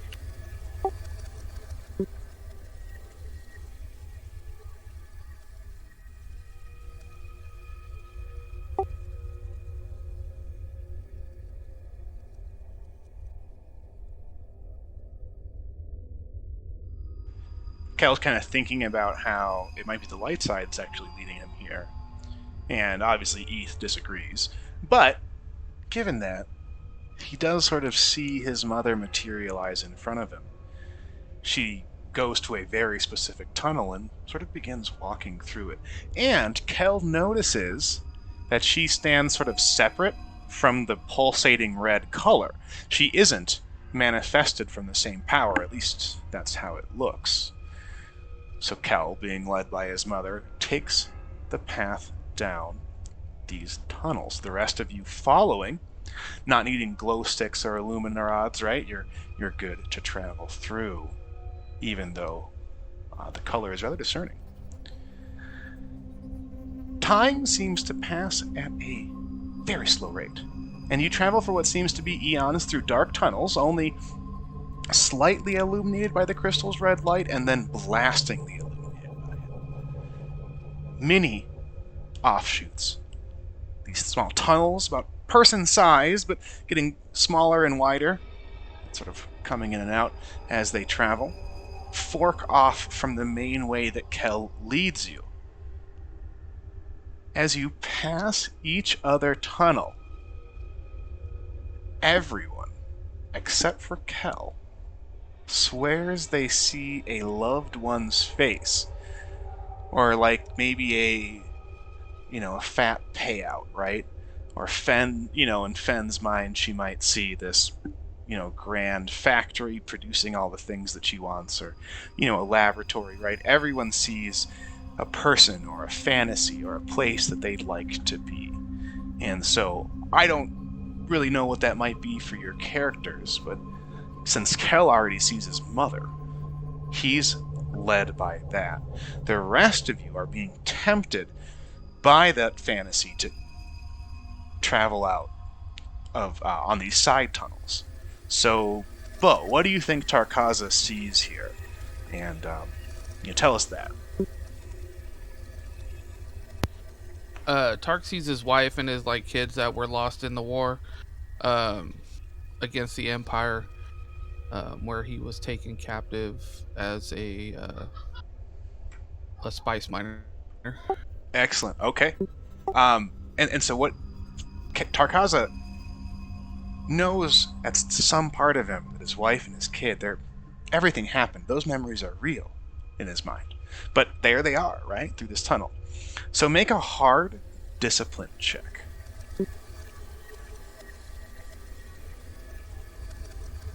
That's 3 difficulty here.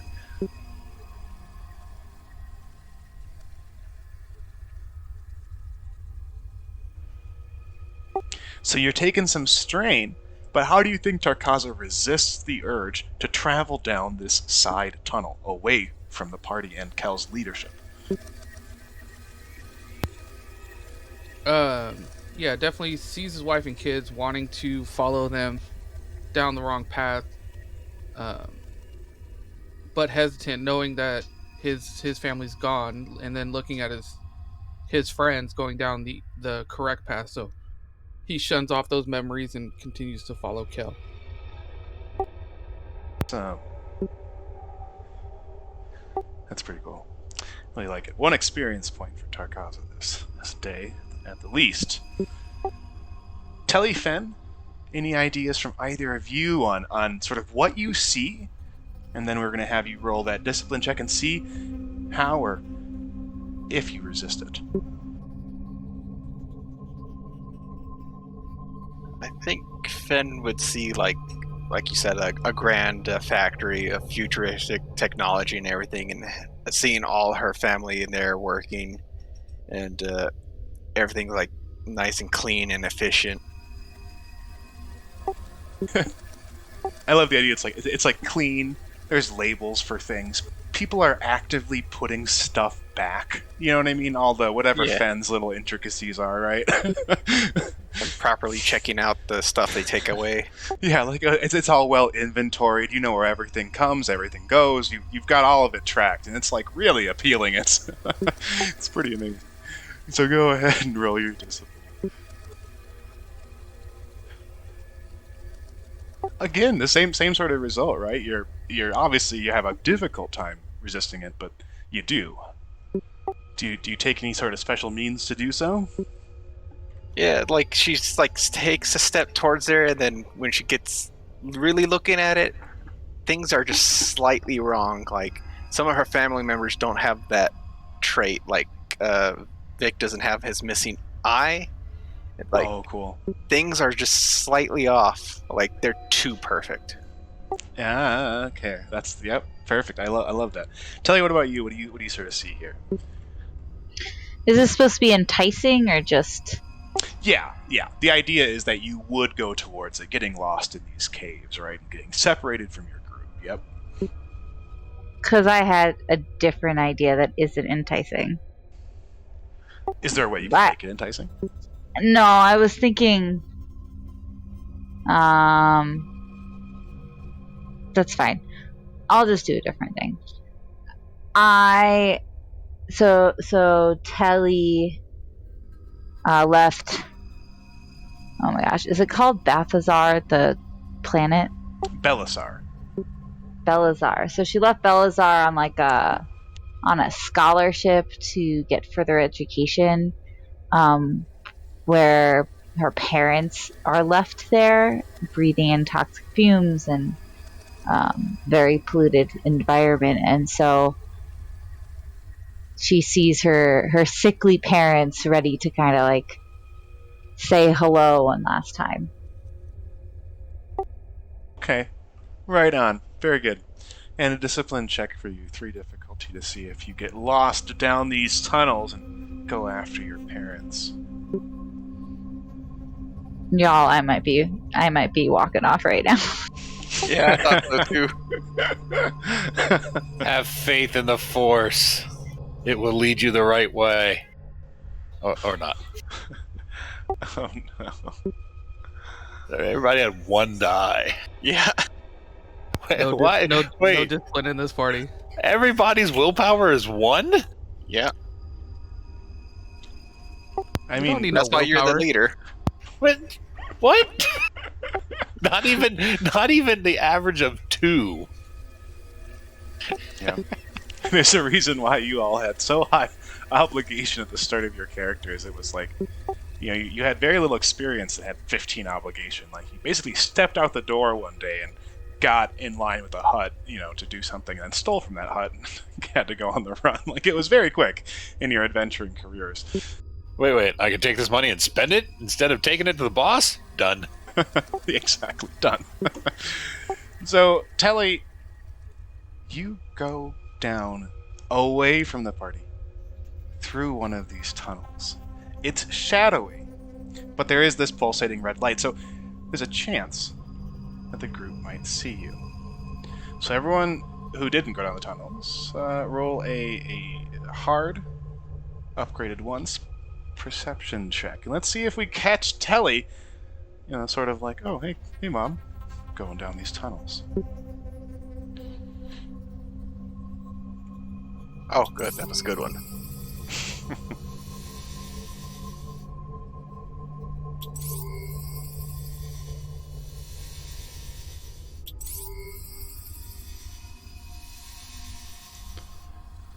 At least our party's somewhat perceptive. Yes. So on this one, I think it's fair to say that the dark side is sort of reaching out, grasping at each of your minds, and at the very least giving you a headache, if not fully, making your vision blurry and a migraine. Success is had. I'd like to kind of take it, if Fen, if you want to catch something in particular about a secondary objective or something like that with your triumph, tell us sort of what that might be here first.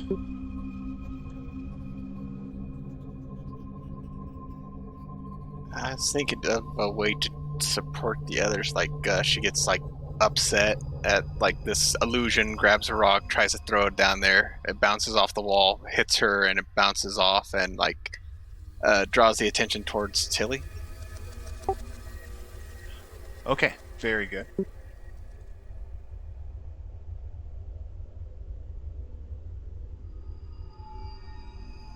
Or maybe even hits Tilly if she gets another save. Yeah.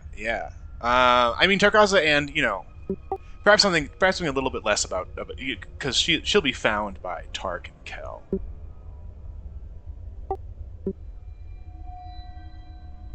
Maybe you get frustrated and throw the rock, and it lands sort of past Telly into, a very heavily powered, glowing room that is very likely the Vergence itself. Sort of find a route there pretty quickly in your frustration. Oh, yeah, that works. All right. Tarkaza and Tel. The rock that Fen tosses, her voice echoing through the tunnels, sort of points you towards Telly, sure. But what you see is rather strange. Telly is mindlessly walking directly away from what is clearly the Virgins, right, where Fenn's rock ended up. And not only that, she is scraping her shoulder and her left arm against the side of the cavern where these deeply sharp crystals are. And she is gouging portions of her leather jacket, armor, and skin off in the process. Casey, you are taking 6 points of damage. Ouch. She's really going at it then. Yeah, it's these are deep wounds. It's a pretty unsettling sight. So, but you do spot her. So Tarkaza and Kel, you both can kind of do as you please. What do both of you do to stop or prevent any further damage? Kel will just sort of yell out, "No!" before chasing after her and, just physically grabbing her. Like grabbing her by the arm and pulling her back. Sure. And trying to, if she's like non-responsive, just dragging her back. If she tries to struggle or say something, he'll try and talk her down. And you, Tarkaza, what's your plan of action here? Pulls out the vibro axe. No, I kind of jump in front of her to block her from walking further anymore and kind of like stop her from moving. Cool. Very good. And I think through that combined effort, Telly gets pulled back, and Kelly, you quickly sort of snap out of it once you're sort of pulled out of the tunnel, and obviously you're aware that your parents weren't really in that tunnel. But just as quickly as that realization comes, so does the pain from your arm.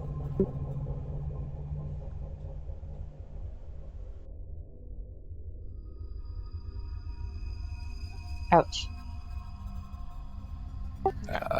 I'm sorry. I should have told you more. I should have impressed upon you all the lore of the dark side. It is very, very persuasive.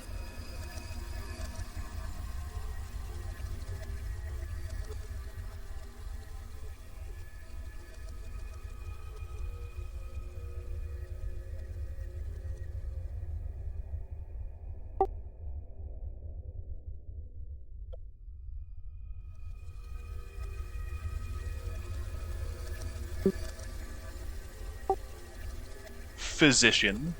Yeah, if I can, I'll try to banter her up, or maybe even do some stitches if necessary. Fair enough. Make a medicine check. I think just that.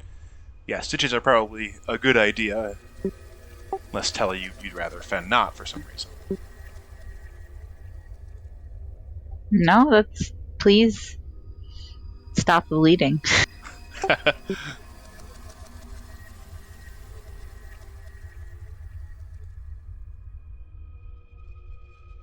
Pull out her physician's kit and gets to work.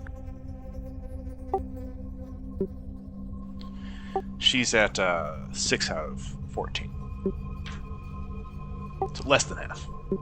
Or she's at more than half hit points.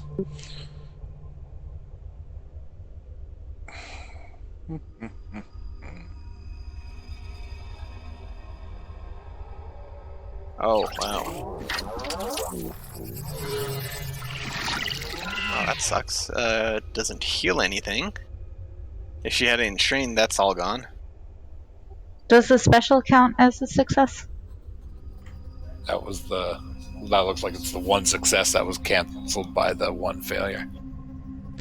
The success portion of it, like a triumph counts as a success and a special. But that's your only success that Fen got, like, and then you got the one failure. Fen got the one failure as well, right? So Fen still gets the triumph special effect, but it doesn't count as a success because of that failure. Does that make sense, Casey?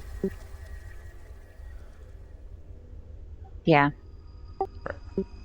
Yeah, so just, does count, is taken away as normal. Fen, why do you think you fail? And obviously, Telly, you don't have any critical hits, right? Because those would be removed. On your main page there of your character sheet, it would say anything if you did. No, I think I had them. All the critical injuries I have had have been healed. Awesome. All right then, Fen. Why do you think you fail? Even though you give you give Telly obviously a chance to take a breather and release strain, you don't actually heal any of the wounds on her shoulder and arm.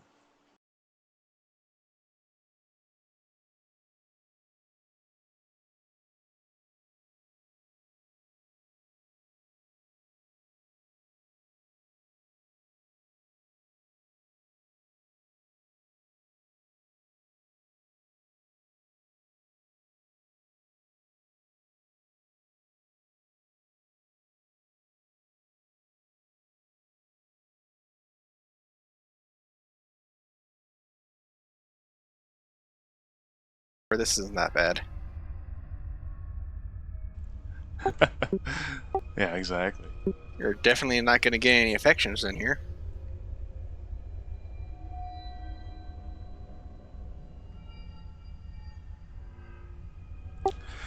Well, now that that's taken care of, you move forward through the tunnels. Fen's rock already having found them, you actually arrive fairly quickly at the center of the caves of light and shadow. Here, the red hue is even stronger, and pulsating energy racks your senses, not just your eyes, but your ears, and it's this your feeling as well as it vibrates across your skin. Quickly, your eyes land upon two corpses, large, their bodies covered in long hair. You recognize them a moment later as Wookiees, but they actually show no outward wounds that would indicate their demise.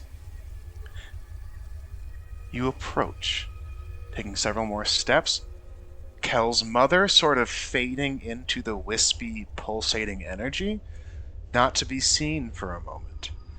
And just after your footsteps stop echoing, you hear a deep and guttural sound next to you. A deep and guttural sound, and even though it's right next to you, it seems distant and ethereal.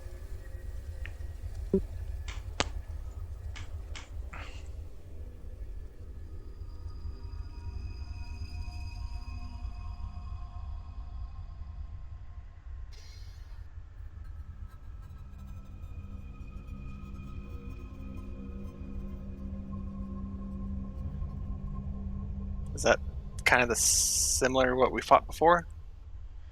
Uh, that is a corrupted ice wolf, yeah, in the picture here. But it's also just the caves. You're not actually fighting those again. Those were solidly defeated. The ice wolf mother being sort of redeemed. Instead, if you look around, both of you, sorry, all four of you, not both of you, I don't know what the hell I'm talking about. All of you see strange beasts. They look kind of like the corrupted ice wolves. They have four legs and they walk on them. They're fierce and large. Let's actually make them maybe a little bigger here. And not only that, but they sort of phase in and out, utilizing the pulsating energy, and sort of as the pulsating energy waxes and rises, these phantasmal beasts become more corporeal. As the energy fades and the light fades, the vibrations across your skin decrease as well, these beasts fade out a bit. And you can see the caves of light and shadow behind them, right? And so they're both here and not here, but the growling noise they make is unmistakably close. So we're going to have to roll initiative and see what happens.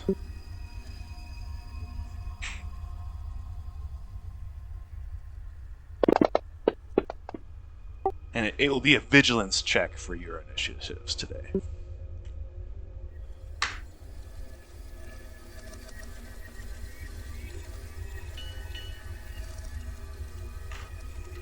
Let's see if we got anything fun for our Sirenscape.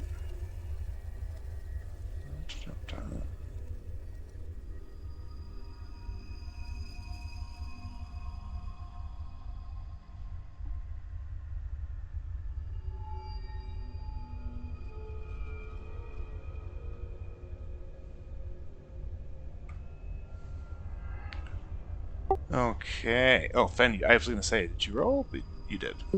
Yeah, just got a 0. Just got a 0. It happens.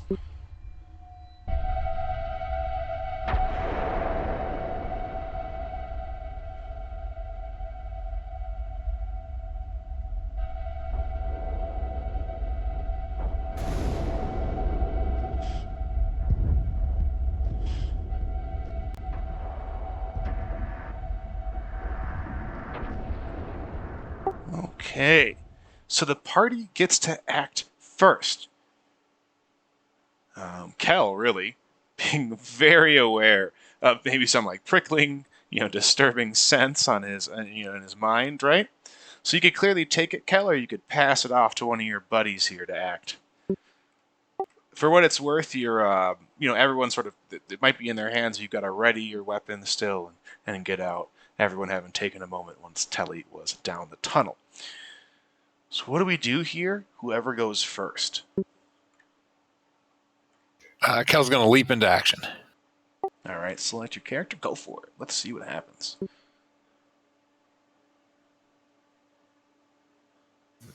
These guys are shortish range. Yeah. Yep. Solidly short range. Not quite, arm's length, but just beyond it. All right. Seeing Tark closer to the other one, Kel's going to leap at the far one to try and basically draw its attention away from Fen and Telly.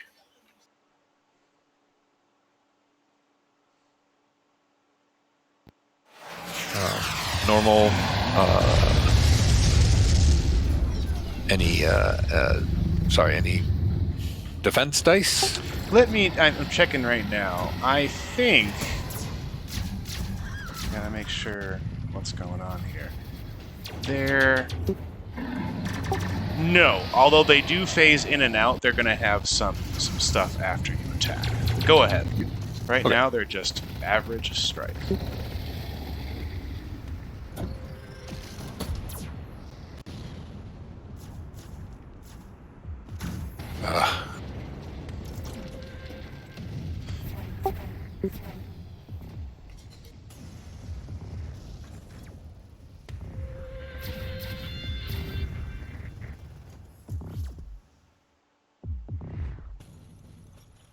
So, Kel, tell us what happens here, and then I will describe what happens to your damage.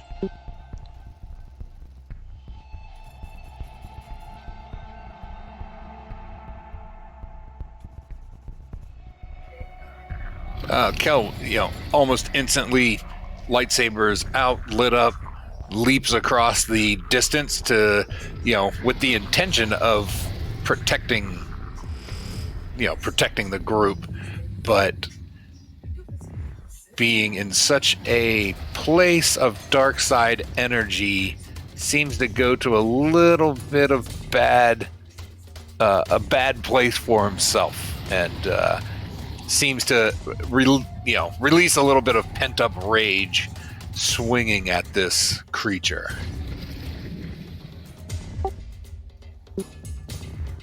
Maybe not being the model of Jedi decorum and being a little more angry about stuff. Yeah, like he's got a pretty violent face on, He gets that lightsaber out real quick. He was like ready to fight something. Didn't need any real. At the drop of a pin, he was going to do something pretty similar. He gets over there, slashing his lightsaber through the phantasmal beast. But even the gem, the Corsica light of the lightsaber, only goes partially through the beast. His damage is halved. His piercing effect, breach effect, whatever, has no remarkable, notable effect. It does nothing. And so after the half damage, the phantasmal beast still reduces it by its soak. Okay. And takes, you'll see how much it takes in a moment, but half damage, and then your breach has no effect on the creature. Okay. And then, but it's crittable, it seems like, for the for what Yep. it's worth. And that's what I'm going to do.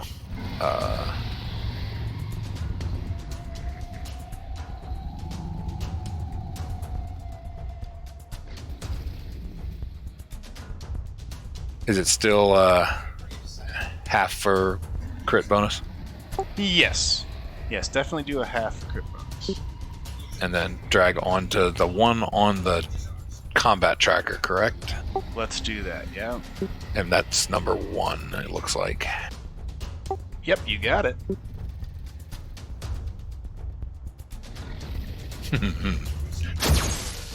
Woohoo, what a powerful roll. 2. Stunned it, at least.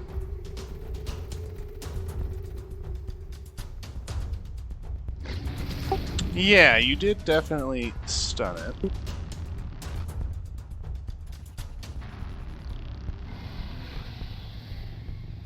And so...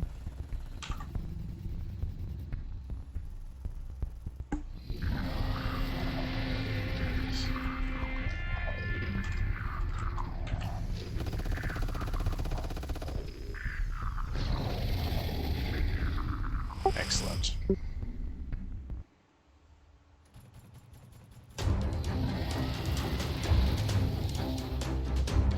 Okay, so Cal, end your turn there, and then I think the Phantasmal Beast, perhaps that isn't stunned, will go. It's staggered, right? It still gets a single action. No actions, sorry, so I'm going to actually have to.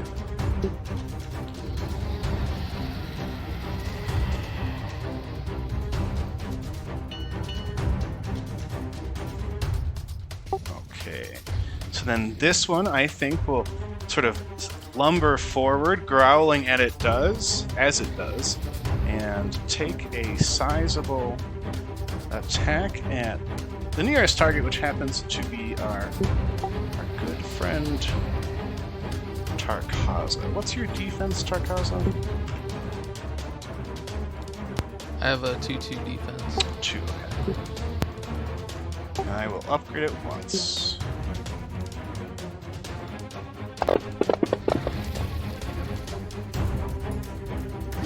Oh, a solid miss. Okay, Tarkaza fends off the attack with his Vibro Axe. The Phantasmal Beast just after fades out of reality and appears medium distance away. Alright, the party can act. Having seen the Phantasmal Beast fade in, swipe at Tarkaza. Tarkaza block the attack, and then it fades away. Kel is obviously attacking one of the Phantasmal Beasts just nearby. Who wants to go, and what do you want to do? I can take the next action. Go for it. All right, so Telly grips her Catorsis sword and runs up. I'm gonna do a frenzied attack on this one that Kel is fighting now, engaged with. Okay, very good. And so moving there to engaged, or somewhere around there, right? Squares. Moving there, you'll have to take 2 strain to grab your sword as well. Is that fair?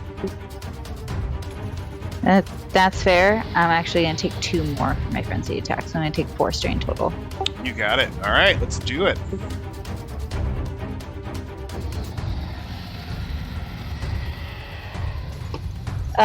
Still 2 and 2 setback. No setback for the attack on these guys.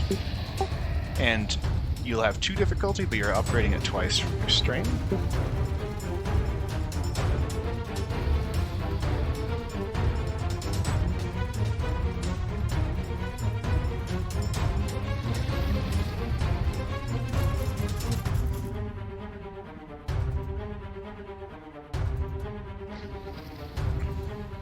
Well, that was lower than what I was hoping for, but Well, you still have the option to maybe spend a light side point and add some damage to it with your critical strike ability. Yeah, I'm going to. That's called soft spot, and I'm going to go Okay. ahead and do that. Okay. How much damage does that add? Equal to my cunning, What's your cunning? which is 4. Okay, cool. I had to look it up. Look at what you're making it hard for me. No, so that's 4. So that's 11 damage that you're going to do. It is unfortunately halved, and do math is hard. And at that, this phantasmal beast fades out just as Telly approaches, and doesn't actually end up taking any damage. So you sort of just leap forward and slash into it. But your blade comes out without any resistance.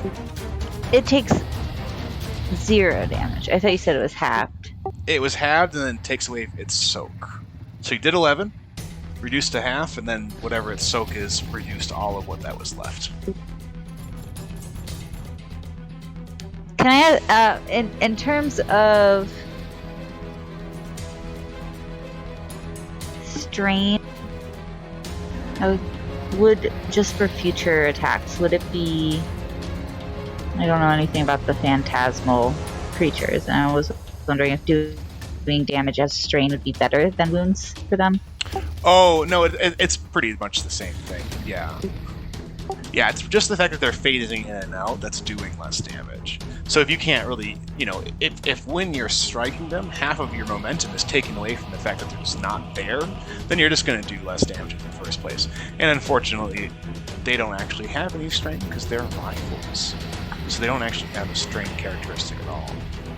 Yeah. A lot of the NPCs won't, they just take wounds. So for you, it's not really a whole lot of difference at the end of the day, yeah. Good question, though. Do you want to do something with your advantage? Gain a strain back or give a bonus to the next person who goes? Don't hate me all, but I'm gonna take a strain back. No, that's good. This phantasmal beast is going to use its maneuver to get a short distance away from Telly and Kel. And then Tarkaza or Fen, either one of you is free to act after. I can go next. So, after trying to be attacked by that beast and fending it off, Tarkaza roars in glee as he's now in battle.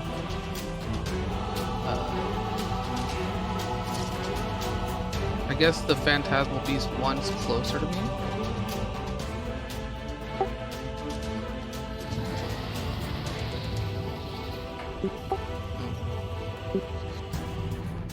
Sure.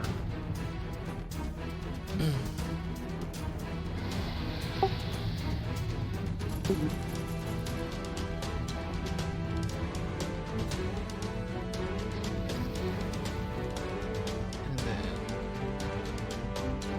raise my vibro axe above my head. Lead down. Nice. Bink.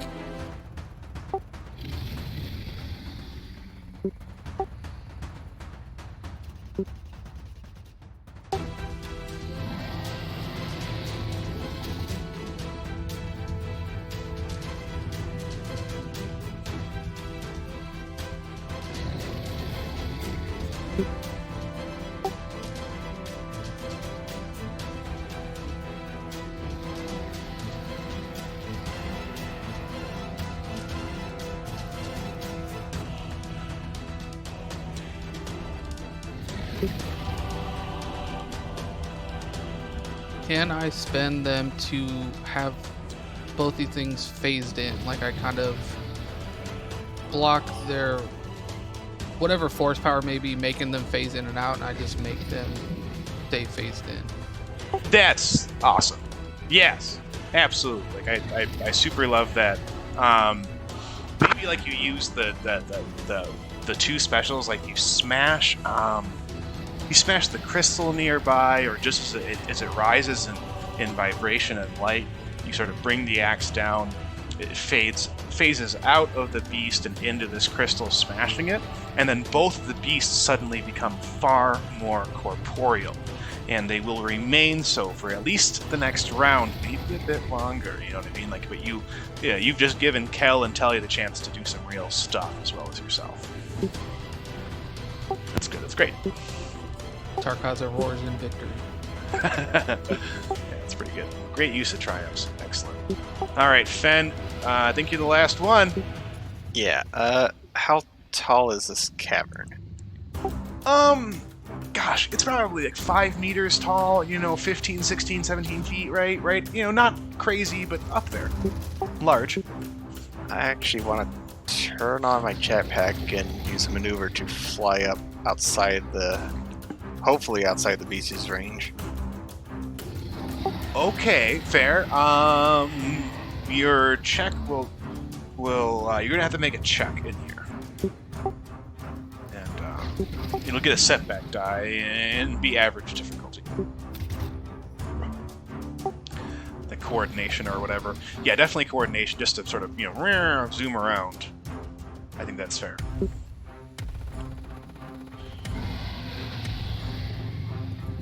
Would you say average? Yeah, average, and then a setback die for like the cramped quarters and the fighting, right? You're trying to avoid. I was going to say blaster shots, but actually you're not really a blaster group. Finally got used to the jetpack. Yeah, that's a really great roll, man. So, you want to be out of... You want to stay up in the air is what you're saying. You're sort of flying about? Or yeah, you just outside of landing? fly up and outside of their biting range and hover in case anyone needs me. I can just drop on to them. Cool. Okay. Yeah, awesome. So you're sort of flying around, keeping up, but also just sort of maintaining a good distance away. I love that. Okay, perfect. You want to reduce strain with the advantage or anything in particular? I'll give the next person a boost die. The next person to go gets a single boost die from Fen. And is that from advice that you're giving up there? Are you distracting these beasts in some way? I'm guessing when I kick on the jetpack, it throws up some dirt or some debris, some of the crystal dust from when Tarkaza hit the crystal. Kind of flicks it at the creature's eyes. Awesome. Yeah. Yep. Just distracting everybody, but giving a little bit of opening. Okay, so who's going to go first? These beasts are now corporeal thanks to Tarkaza's interference of the dark side, at least for a moment. I'll go again. All right, select your dude. Let's do it. Kel's obviously short range, right? Yep.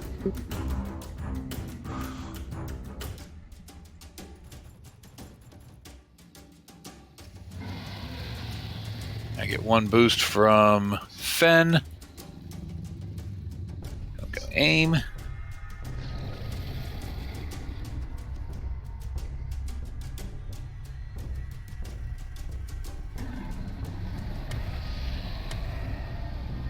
Wow, that is a heck of a roll, I'll say.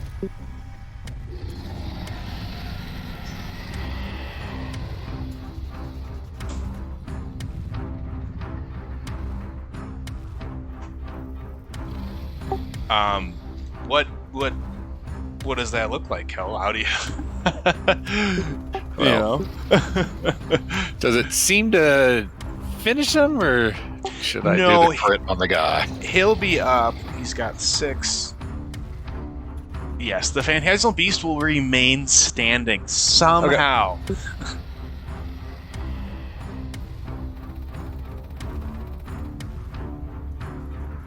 Apparently, the Dark Cave likes Jedi.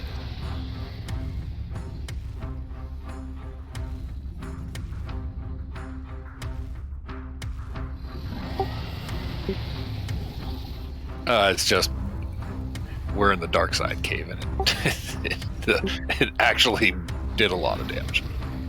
Yes, it did.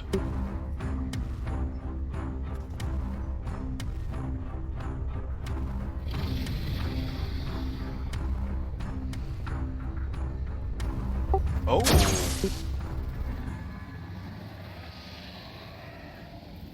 The end is nigh. Is the target will die after the last initiative slot in the next round.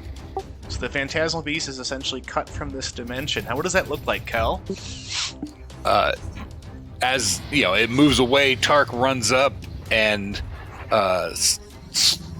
reflects the red light of the glowing crystals, not just into the beast's eyes, but also across Kel's face, which does something to him for a moment, and he pretty much follows Tarkaza's roar as he leaps towards this beast and just cuts it down in almost a frothing rage.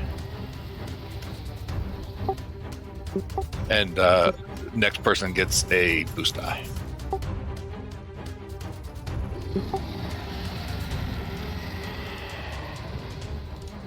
Yes. Yes.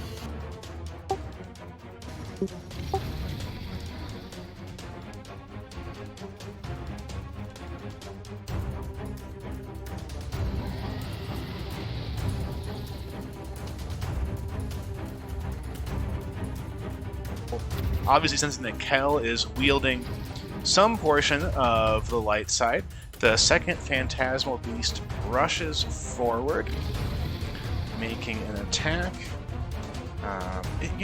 It's fierce. It's gonna aim, take a couple points of damage. There we go. 3 defense. You have 3 defense. I'm gonna upgrade it.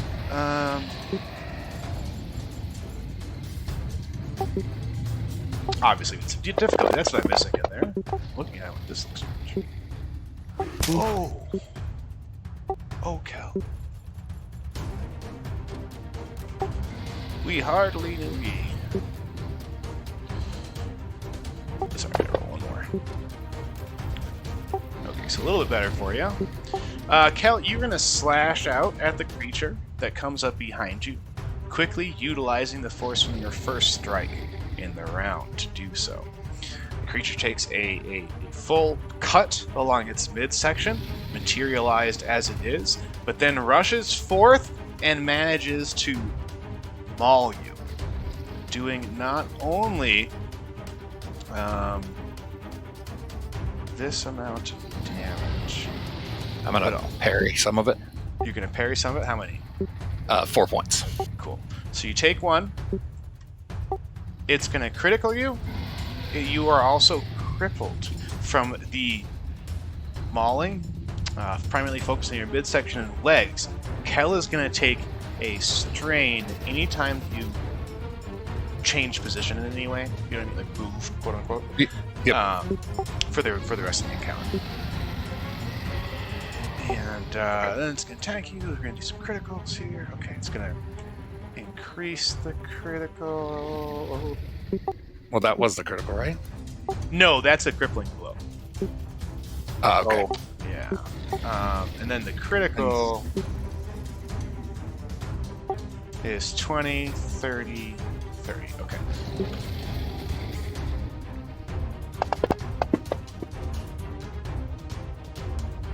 And of course, doesn't put it on you for some reason. Don't know why.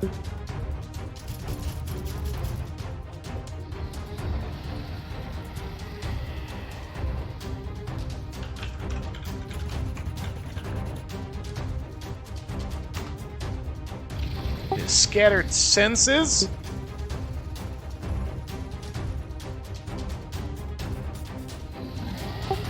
Which you remove all boost die.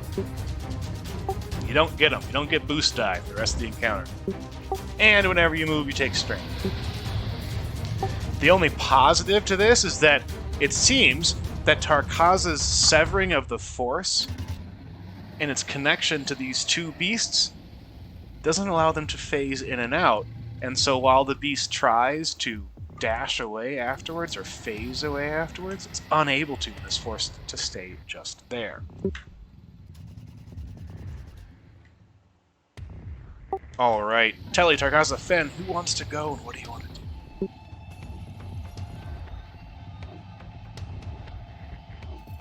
I could go. Let's go ahead and select your character on the combat tracker and let's do it.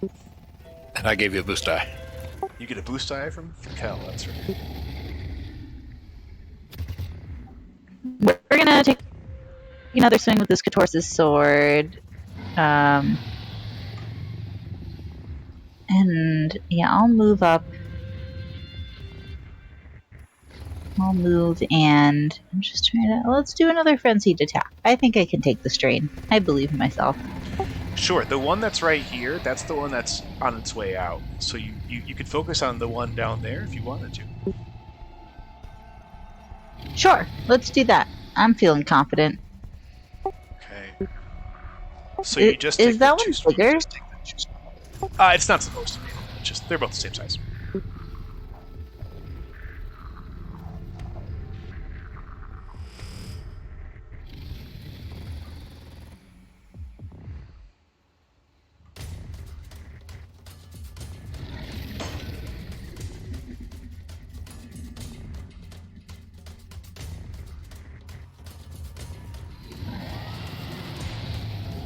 I did not upgrade that.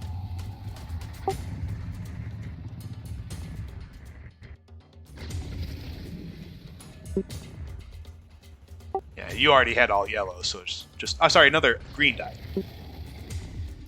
I upgraded twice. Oh, okay. Gotcha. I have 2 ranks in that frenzied attack. Yeah, So I yeah. can No. close and take 2 damage or 2 strain. I'm very proud of you. Double upgrade means of proficiency, so you got that. So you got 8 damage instead of 7. Do you want to take a destiny point and add your cunning to it?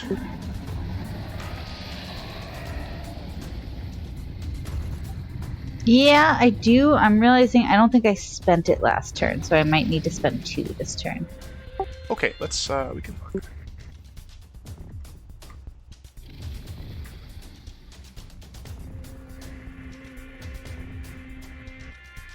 You did not spend it last time, so yeah, let's get 2 out of there. And I will do your 5 extra damage on your 7 here. And that it goes down to 6 because of their soak, but you didn't do half. So that's great. So end your turn for me, Telly, and this... Oh, you just had the triumph. Oh, you still have the triumph. Yeah, could, so I, it's, yep, could I do a crit with that? you absolutely can. I'm going to try to drag it on. Do you have any vicious or anything on the fan? Oh, and we always forget. Case, on your Kotosa's sword has accurate 2. You should be rolling 2 boost die every time.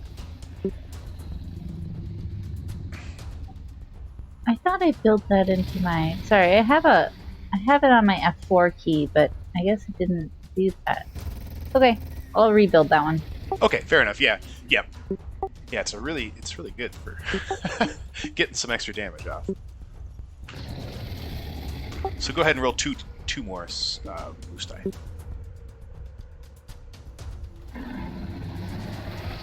Thank you. So that's another damage. There we go.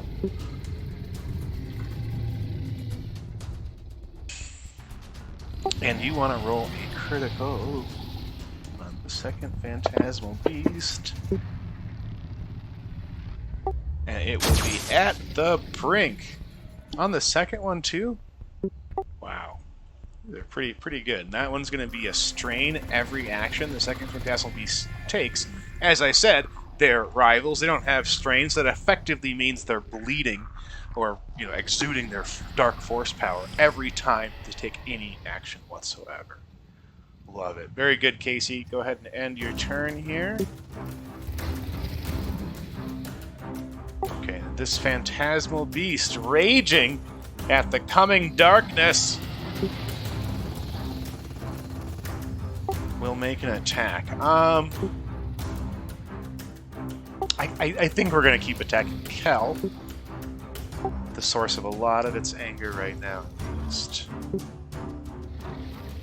And that's it. I'm going to add a difficulty die. Potentially helping to... Oh, I don't need to. That's fine. Just I'll get 3 advantage on it. So it's going to do 7 damage to Kel before any parry. I will parry. Go ahead, please. And it's going to get a critical, unfortunately, too.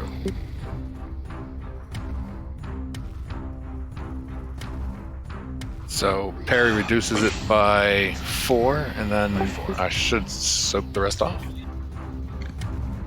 Oh, okay, good. So you don't actually get the critical then. Phew. And that's pretty good. What do we do with 3 advantage then? I suppose we want to... I think I want to give Kel 2 setback die. Okay. Okay. Yep, I think that's what I want to do. Great. Tarkaza or Fen. The Phantasmal Beast is raging and nearly bleeding out. The other one, not faring a whole lot better. How do either of you want to help?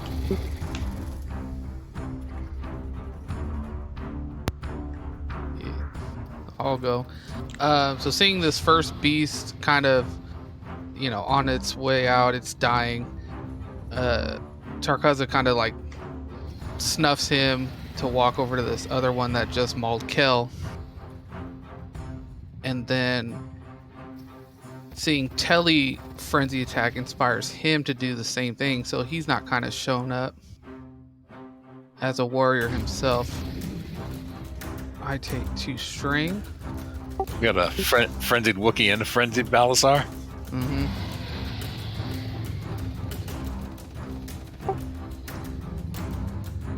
Yep.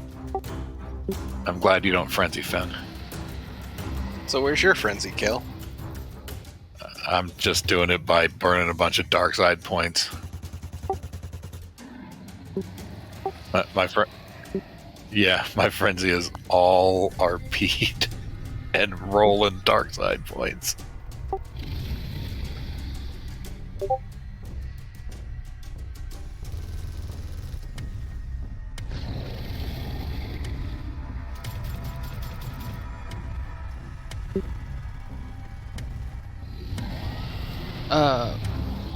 So yeah, I'm not gonna have to crit it, so I just again swing wildly, trying to essentially cleave it in 2 with my brawn and my amazing sharp vibro axe.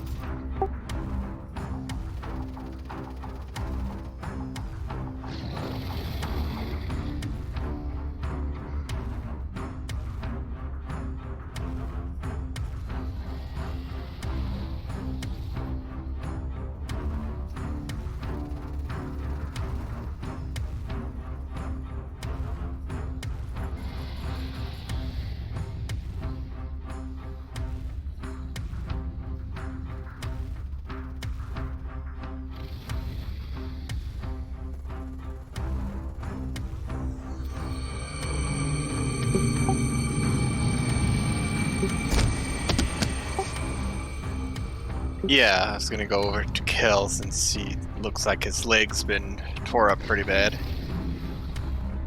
And also kind of looking exhausted. I think the leg was just, it wasn't a crit, right?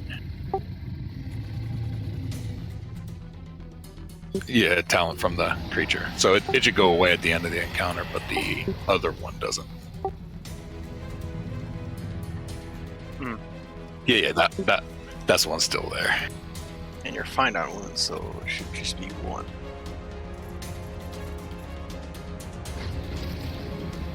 There you go. There's that crit. There's that 12, right?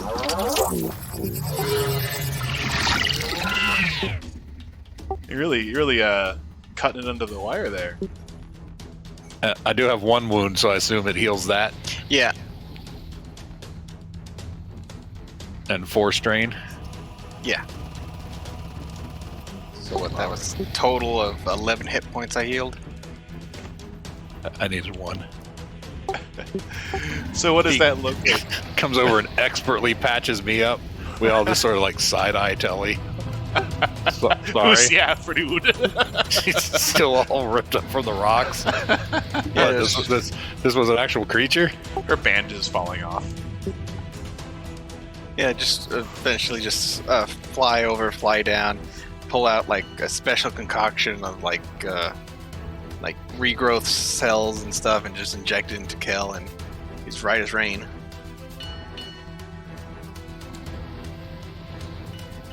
Awesome. Love it. Why won't this do? There we go. Okay. Trying to get to kind of like end. So, and then obviously Fen here off the ground. Excellent, y'all. So these. Go ahead. I do have a stim pack. I was just looking how many I had, and might use that on myself. Yeah. Did I already get one today? You have not used any stim packs today, no? And at the end of the fight, we can make a check to soak strain off, right? Resilience check, yep. And it's simple, no difficulty. So everyone should make a simple resilience check. And then it's only every success. Oh, 3. Exactly. And each success removes 1 strain. Oh, hey, Wow. that's really good. Everybody's so constrained. Yeah, you obviously take a moment to collect yourselves, do some breathing exercises, especially for Kel, meditate a little bit.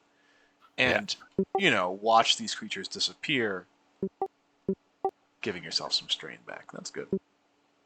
Kel sort of breathes a bit heavily and then tries to calm himself down and looks a bit sheepish after that last display. All right, good job, everyone. Good teamwork. Yeah, pretty darn good.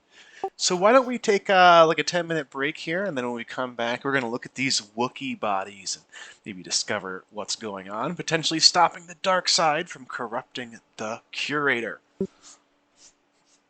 Copy. Okay. Great. See you guys in a minute. See you in 10.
All right.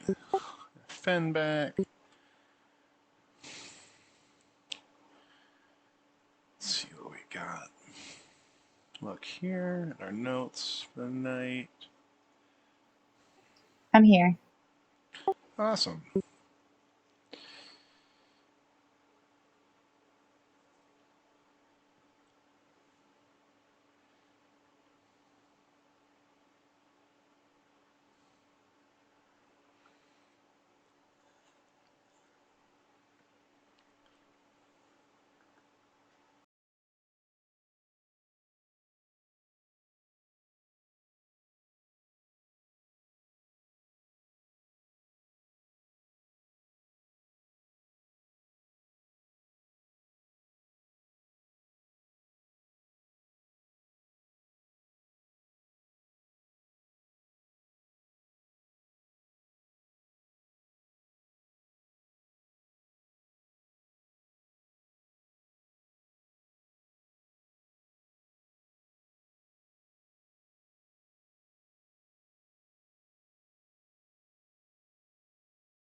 All right. Tark, are you back?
Okay. So they're about to investigate these bodies, I believe. They're going to discover that they are indeed Wookiees. They're not going to find much more until the vision occurs. Let's see what happens here.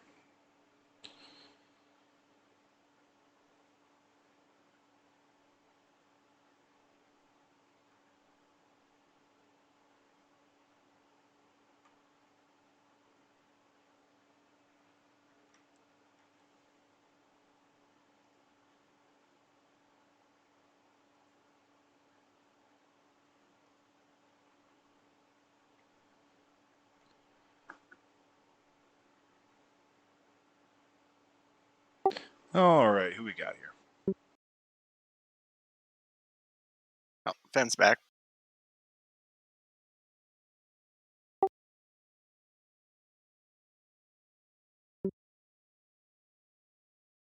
I'm back.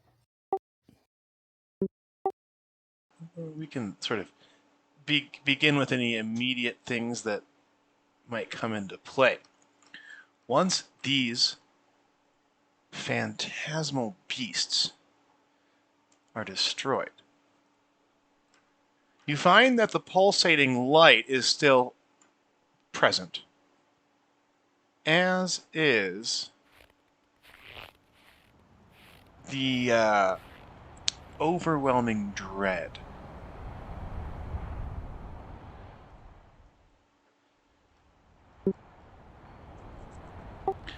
Bo, I think Tarkaza might be interested in these two Wookiee corpses, with no outward signs of how they might have met their demise.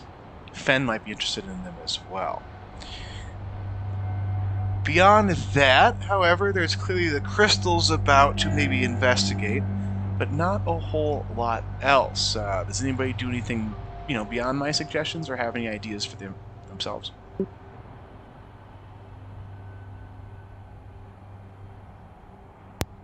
No, once the threat is dispatched, I run directly over to the Wookiees to the, condition and everything there.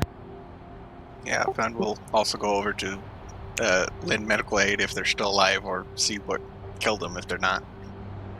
Very fair. Casey, anything for Telly here, or just sort of watching? Tilly doesn't really have. Not that she doesn't have interest, she just doesn't think she can help, so she's going to stay out of the way of what they inspect with the Wookiees and kind of like look to Kel to see, like, can she aid in inspecting the crystal or in any other way. Excellent, yeah. So you and Kel, once Tragus gets back, you sort of begin to investigate those, look around, and help in any way you can. Tarkaza and Fen rush over towards these bodies. It's unfortunate, but they are dead. No outward signs of life, and, no pulse or any other.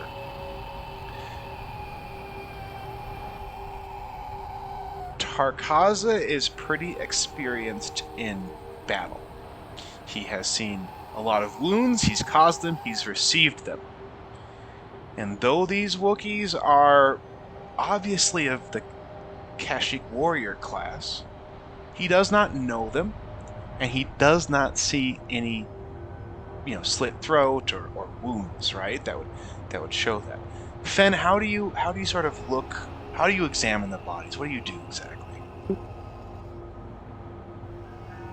I guess the basics of trying to check their pulse, and if I don't get anything, should probably see if she can get a stethoscope from her bag and listen for a heartbeat.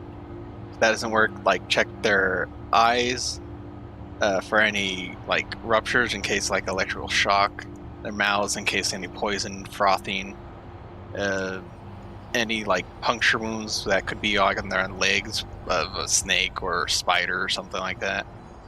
Awesome. You find none of that, but your examination might hold fruit. So go ahead and give me a medicine check. It will be hard, and I'm going to upgrade it once, because obviously the dark side is still in play in these caves of light and shadow. You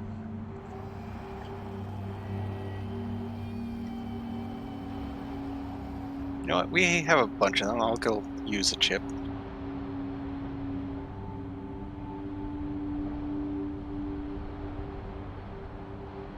Oh, good. Yeah, good raising the stakes there. Worked out for you. I think I've got a good idea for the special.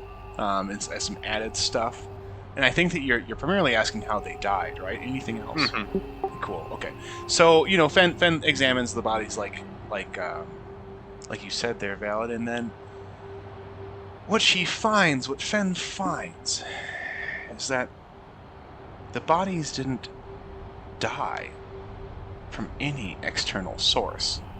It's like they just gave up their systems, their heart, right, their internal organs, just sort of shut down. Rather abruptly, Fen might add. And, maybe she scans them, does medical tests, looks at the blood to see if there's coagulations. She'd have to do a very thorough examination to ensure it.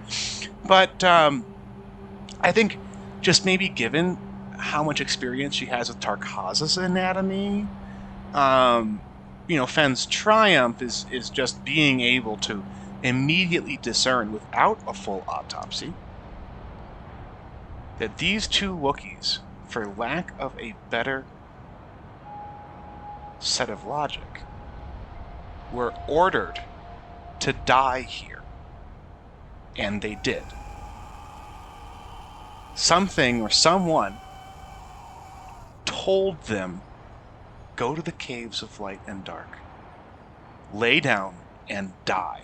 And these two Wookiees, despite Tarkaza, maybe he hasn't communicated yet, but Tarkaza knows that they're warrior caste. They should be rather, fighty and resilient, but they did. And their hearts simply gave out and stopped once they got here. That's some extreme muscle control then. Yeah. Fen, do you explain this? Tarkaza, do you explain anything about what you know about these what do you all say and do once you find this out? Fen and Tarkaza. well, Fen will like relay that to Tark, and if Kel and Telly are nearby, she'll tell them like nothing physically wrong with these Wookiees. They seemingly just gave up and died. Like they physically shut their heart off.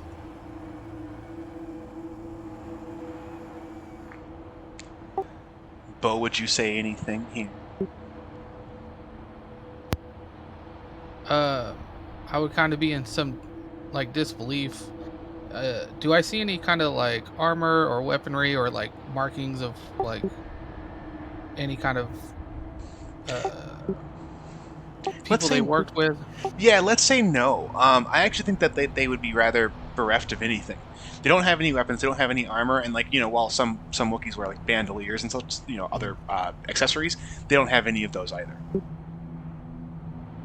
So, yeah, I'm kind of in a disbelief that warriors would come to a place like this unarmed, no armor, and just take an order to fall and die. Like, we're pretty prideful warriors, so there must be something else or some kind of person that, very convincingly made these people these Wookiees just quit. I mean, there is something in this cave that's giving people hallucinations, and even self-harm, pointing towards Tilly. True. I'm guessing mold or a fungus. A scientific answer, though.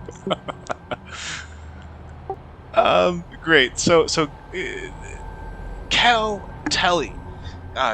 Kel, I think you might have been still taking your break, but Telly sort of offered to help Kel in any way investigate this Vergence and whatever might have caused the dark side to wax like it has. I didn't really have anything in mind for how you might go about that. Like, perception would be the easiest. But did you have any ideas for like how you might investigate the caves and find out some of those answers? But Kel would probably use use his sense power to try and tap into the Force, and hopefully not get too much backlash from it, but at least try to get a sense of what's going on. Maybe something will ping off that that feeling. Excellent. Okay, cool. So Telly, you hear Cal sort of announce that, or sort of see him preparing to do this Force power he's done before. How might you assist in that effort?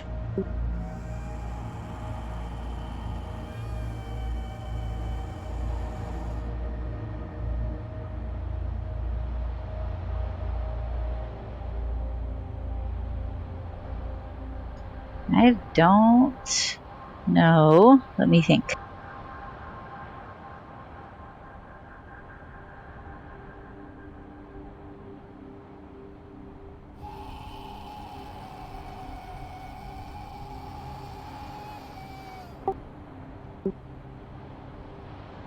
So maybe, I mean, does anybody have any ideas for how Casey might have Telly assist here?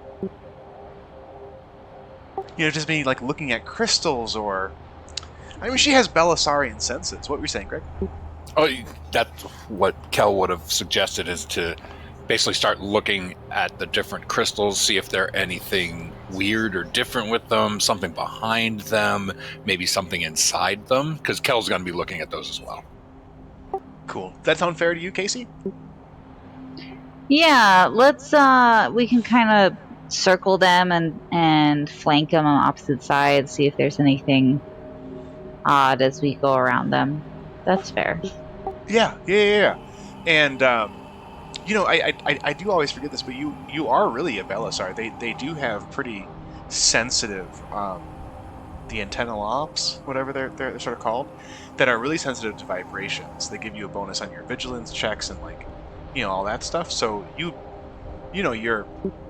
you're pretty attuned to anything that might be, obviously more off than everything else here. Kel? Yeah, I looked at them. I only really saw the vigilance thing with them, so I was poking around. I wasn't sure what I could do with it. Yeah, you got to kind of figure that they would be have something to do with vibrations or sound. You know, that's to me like they're antennae. So like, that's kind of what they're designed for. So like, I definitely think it would lend something here, and Telly would probably be pretty considerable help at pointing those things out. So Telly would find that the crystals that are jutting out of the rims here point out to Kel as Kel begins to cast his senses. The crystals that jut out from the walls are orderly. Most geodes are in pretty random or determined by nature orientation. These ones almost seem placed here by a conscious effort. They sort of jut out towards the two locations that you saw the phantasmal beasts emerge from, and that's pretty circumstantial, but it's notable nonetheless. You see it, you see the pattern. Kel, roll your sense check. Probably we can just do perception with a force die. Sort of similar thing, but adding the perception sort of sense around with it. Since you're not just picking up on the life forms like a little radar, you're sort of using it in a different little way here. Yeah. Any difficulty or just? No, just do it with that. And then Casey, I think gave a pretty reasonable sense here. Let's give you 2 boost die from her. All right. Yeah, we're really trying to see if some god awful reason you fail, but also the dark side. And this is good. Like, I saw 12. It wasn't the right die. But you did, you've got certainly more light than dark, and so maybe that's due to the now growing sense of light side of these caves, the restoration. But you're not just looking for the sense of what's going on, Kelly. You're also trying to gain a plan to restore light side to these caves, the balance to these caves rather. And so, you've got sort of a dual purpose to these looking around, with Telly pointing out the crystal formations that rise to where the phantasmal beasts erupted from. What Kel finds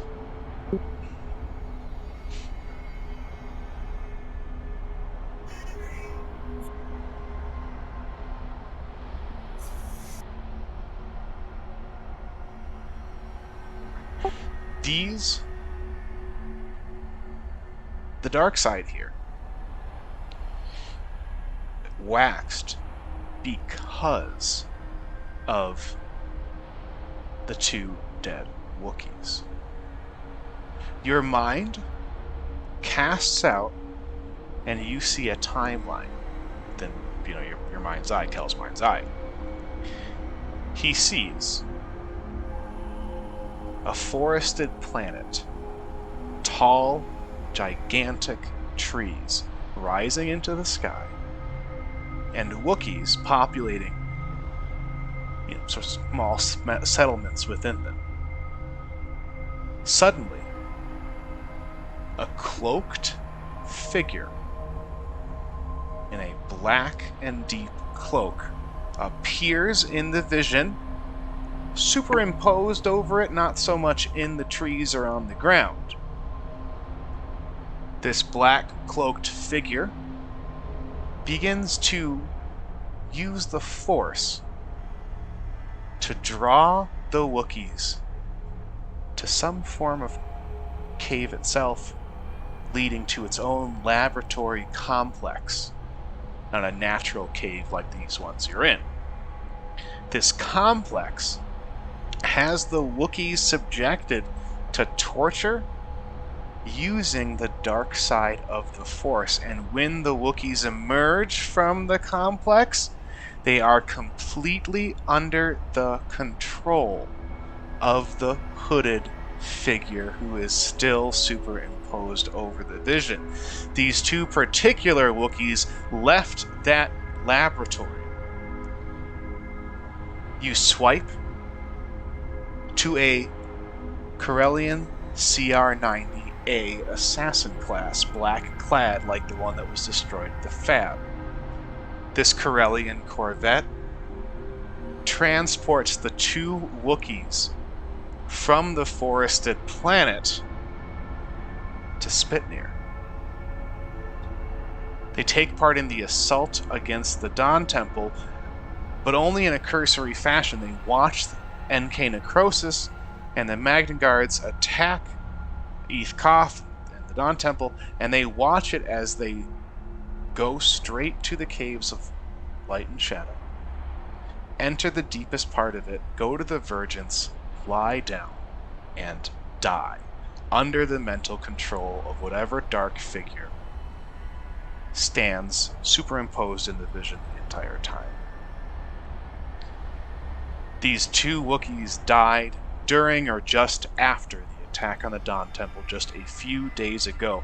Their deaths, as senseless as they were, and due to the mind control of the dark side, corrupted the Vergence of the Force, giving the dark side the push it needed to become as powerful and begin to corrupt it as it has been.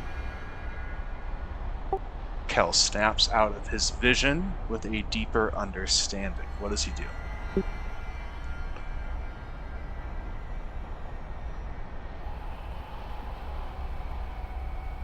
Or do you have any questions I should ask? Nope. Pretty much understand.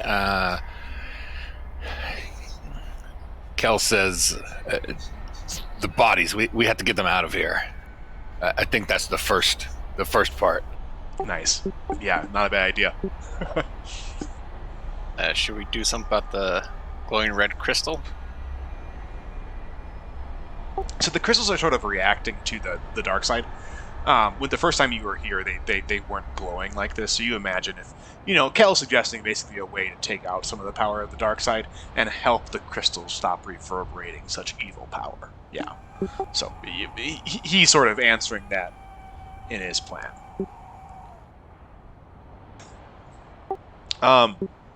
So fair to say that y'all take the bodies out, obviously with the help of Tarkaza. That's pretty hard to lift 2 Wookiees otherwise. Yeah. Yeah. Tarkaza wouldn't want these Wookiees to stay in here. And that we should bury them properly. They're not at fault here. They were victims.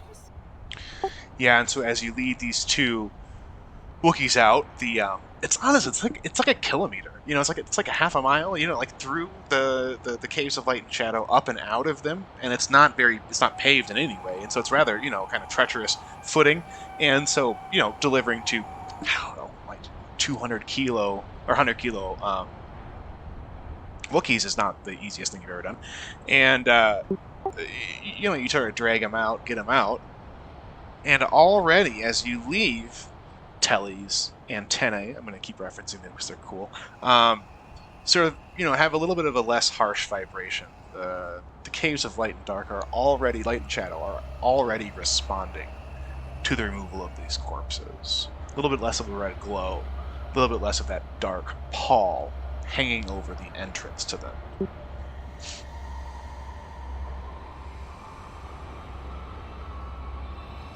Did Kelly say that some of the crystals were placed in a specific pattern?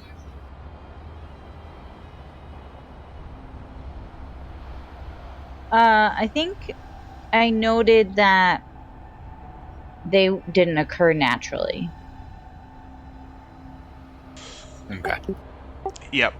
But I don't think that there was a discernible pattern necessarily, Not that they were meaningful in the pattern, but they weren't a natural pattern. They were an unnatural, very orderly pattern, But it wasn't a sign or something like that. Gotcha. Those gems weren't placed there or anything.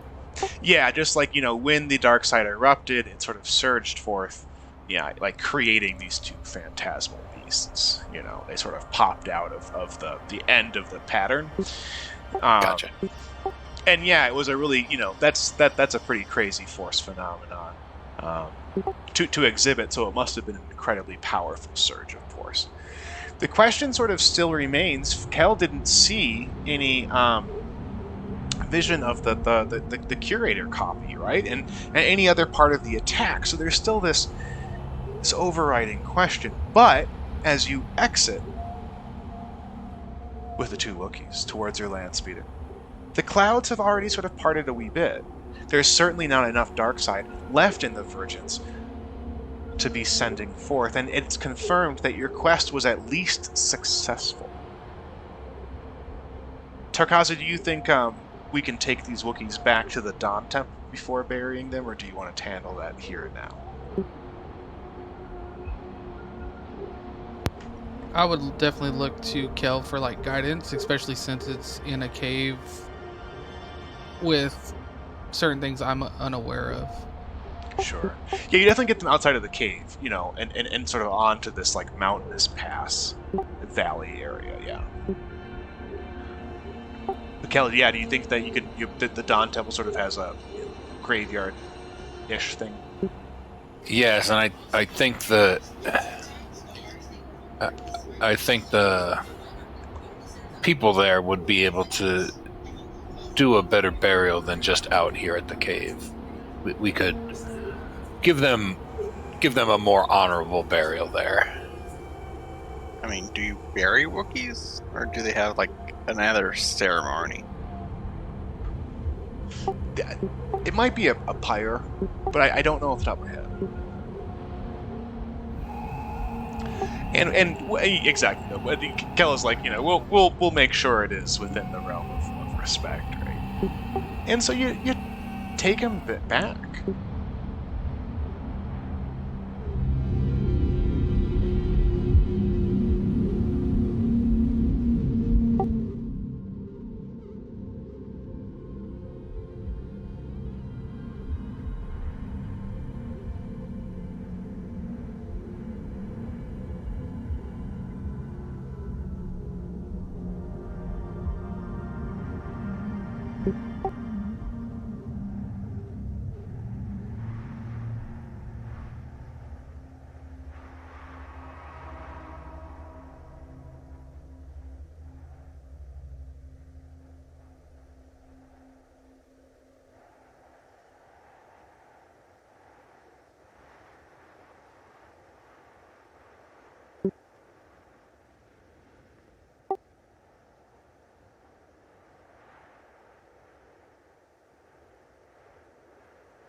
So we had the copy?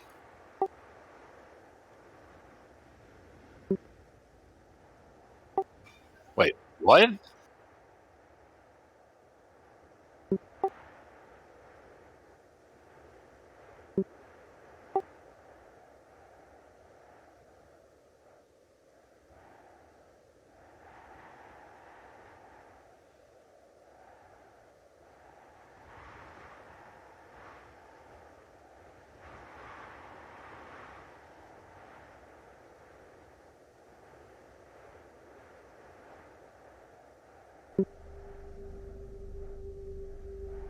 So it just transferred servers, more or less. Well, that's a pretty crafty program there.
So then what did she take?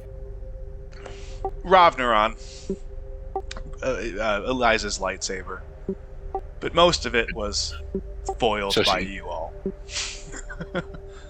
So she thought she took the. She thought she took the curator, but did not get it. No, no, that's not what they're saying at all. They're saying she stole it, gave it to the governor, knowing that you would steal it back. And once you stole it, And then it would start the process of breaking the encryption. of breaking the encryption. Ah, So they didn't have enough time to put the dark side virus or whatever to do the corruption. They didn't have enough time to do that during the attack, right? But it had to stay here once it was corrupted in order to begin siphoning the power from the dark side. So they had to, do the process, but then get it back into your hands. So you three willingly installed a virus on your holocron. Now Eth says we never installed it. That was the work of this dark foresight user, whoever she might be, allied with Teresia.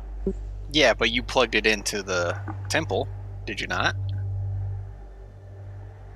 No, we were all trying. That was all here. No, yeah, we never plugged it in. What's that? she? Did they see this force user, or is it Ravnaron?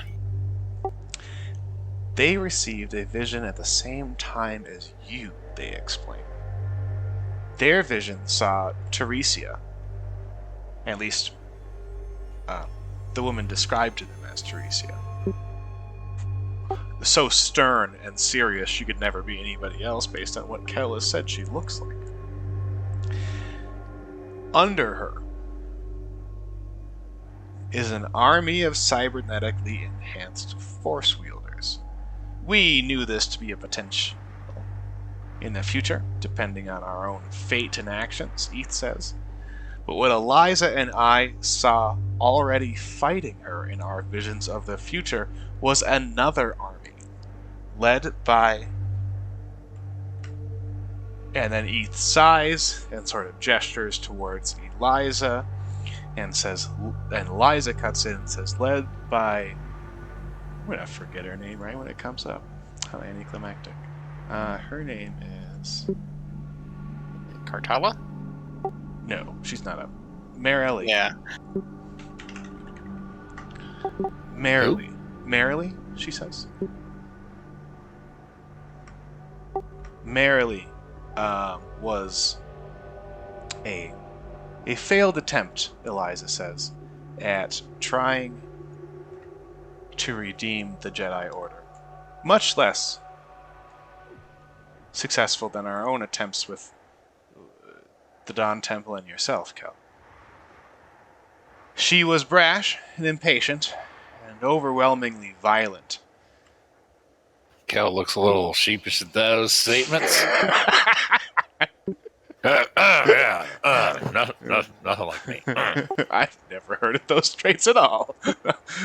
What she says is, the last I heard, she was the eye of the Emperor. Let me And make now sure that's she's true. aligned with. She's a dark side prophetess. The And now Emperor's she's eyes, yeah. She's aligned with the Emperor, or she's aligned with Teresia? She's leading an army fighting Teresia's army? Yeah, that's right. Yep. She's got an army of mind-controlled Wookiees underneath her, and in the vision, her army of mind-controlled Wookiees was fighting Teresia's army of mind-controlled, genetically augmented Force users.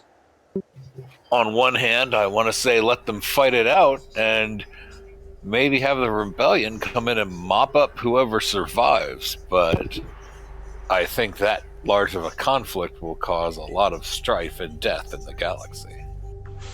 Not only that, Eliza says, but Merrily is incredibly vicious and smarter than any other pupil I've ever had. How many pupils have you had? She's actually had like 6. 5 of them were Jedis. One of them was Merrily. really, really bad.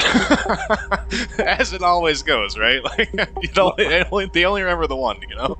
What's the ratio of pass fails for these guys?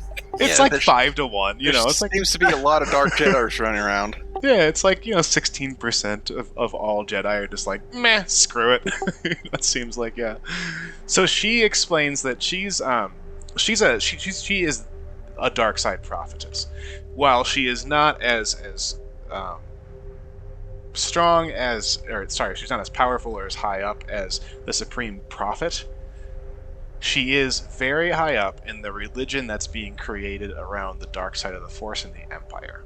It's still secretive because of the like imperial bureaucracy's attempts to stomp out the Empire, but they're sort of planning stomp out the Empire, stomp out the Force. But they're sort of planning this big like red carpet unveiling of this galaxy-wide church devoted to the dark side itself, and obviously sort of reinstating some of the ideals of the Sith empires of ages past, right? She's not only that, but she's also Emperor Palpatine's eyes. He's got dark side agents under him, eyes, ears, hand. Vader's something or other. Vader's like a Saiyan or something like that. And they all go about doing stuff, and she's one of them. And apparently one of the things she's doing is screwing around on Kashyyyk, as far as their vision goes. That's all really Eliza knows. She sort of explains that she has this position under the Empire, under the Emperor himself, sorry, and also under the this religion, the dark side prophetesses, these ladies of dark side Force adepts. And so she's very powerful within the Empire. She used to be Eliza's mentor, and she's considerably had interest in mind control Force powers, which Eliza, after seeing the vision, assumes that's what's controlling these Wookiees.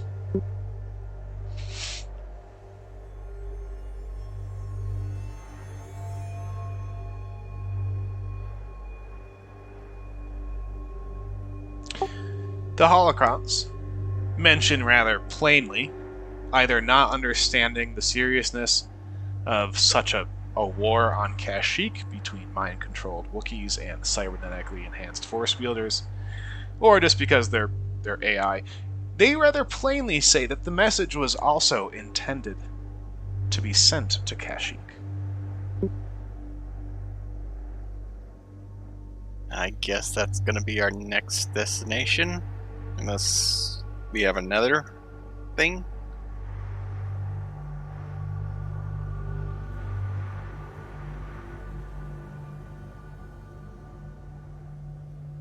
Let's do it.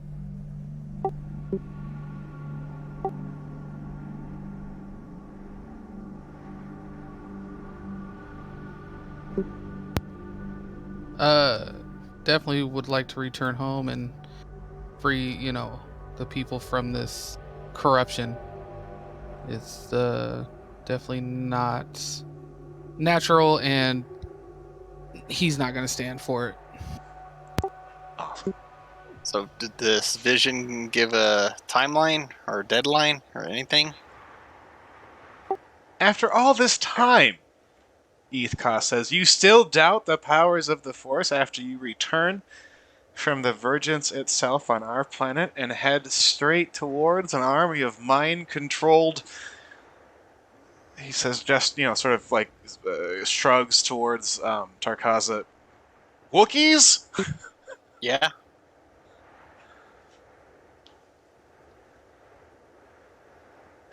So is that a no? That is a no. The future is unwritten. If it were fact, Ethkoth says, there would be nothing we could do. If we knew when these events were to occur, that means that there is nothing that could possibly change them. Our fates, as written by the Force, are not in stone.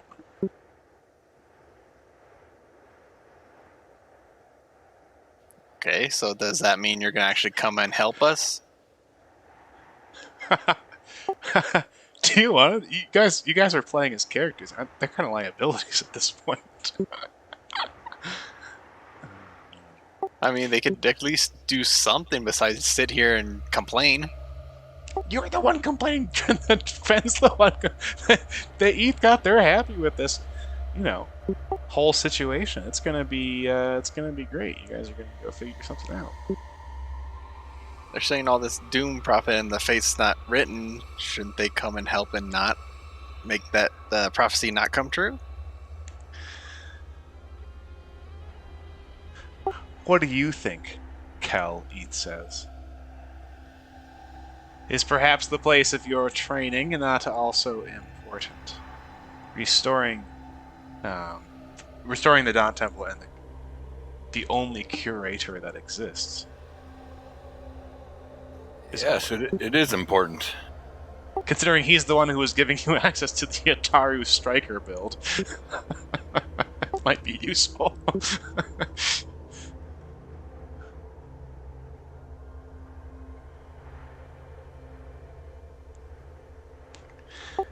Eliza, what is it you suggest we do?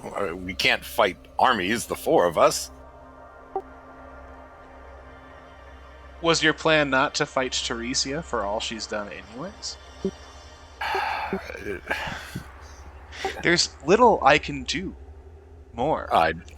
Eliza and I have, for you, Evies, Eliza and I have given you all the training we can, and you've seen the wounds I've taken only accidentally when you and I spar.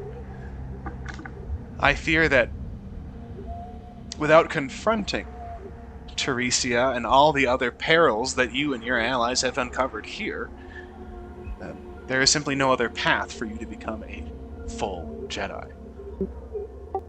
As much as I would rather you spend time here and study the archives with me. Can we just take the holocrons with us? He can study on the way. They've got to repair the one guy. He's so wounded. He's so hurt. He needs sleep. Alright, fine. Eliza does say, though, and kind of volunteer, if you're willing, Fen. I've always enjoyed your particular tenacity, and I'd love to get my lightsaber back, which Ravnaran, that bastard, stole. And I'll come along for the ride. It's better than nothing. I can make you another glowy stick. That's what I'm talking about. This is going to be a great time, Eliza says.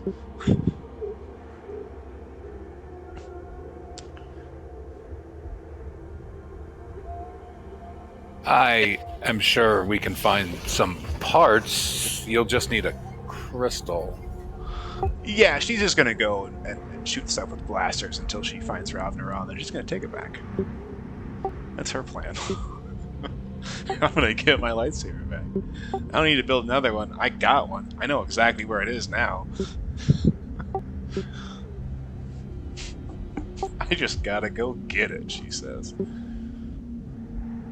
I mean, so is that our next plan, to go get Ravnaran? Bring him back, put him back in the cell? Well, she figures he's on Kashyyyk, is what she's saying. Kashyyyk, yeah, so we need to go check Kashyyyk out.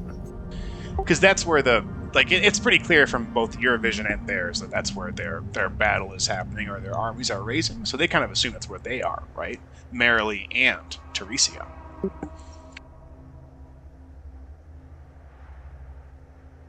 So what do you want us to do about either of them? I mean, we were stopping Teresia. Now are we to stop this Merrily person, too?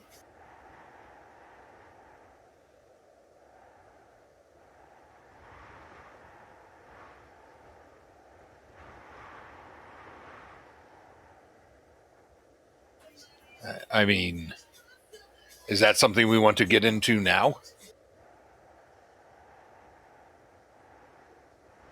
I guess that's more of your domain. Do you feel like we need to? That's what I'm asking.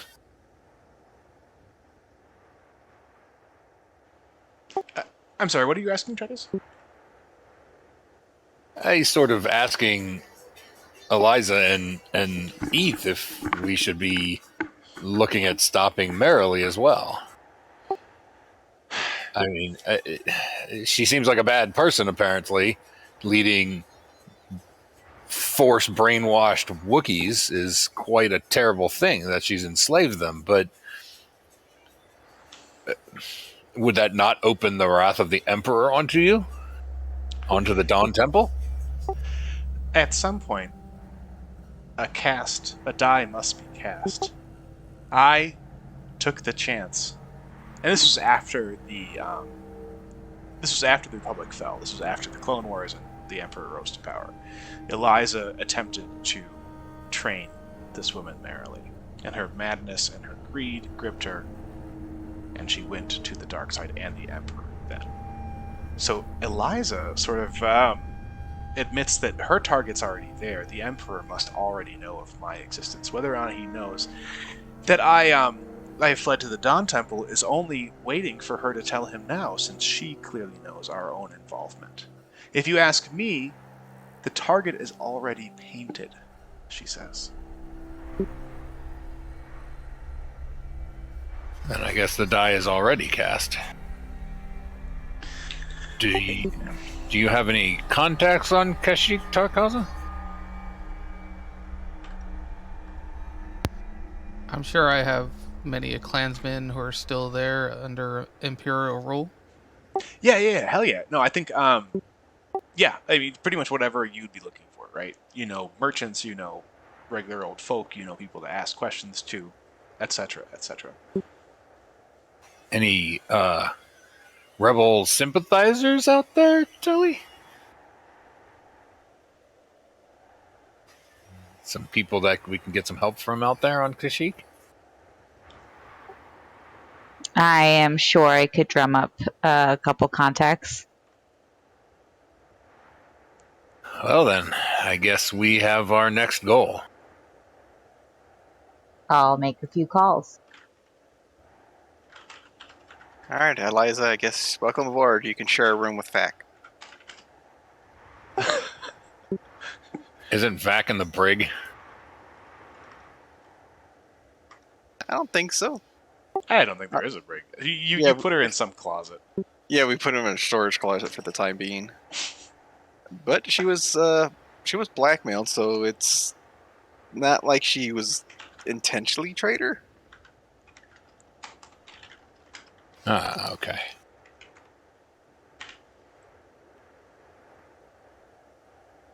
Well, this just got a lot more complicated. Eth, Eliza, will the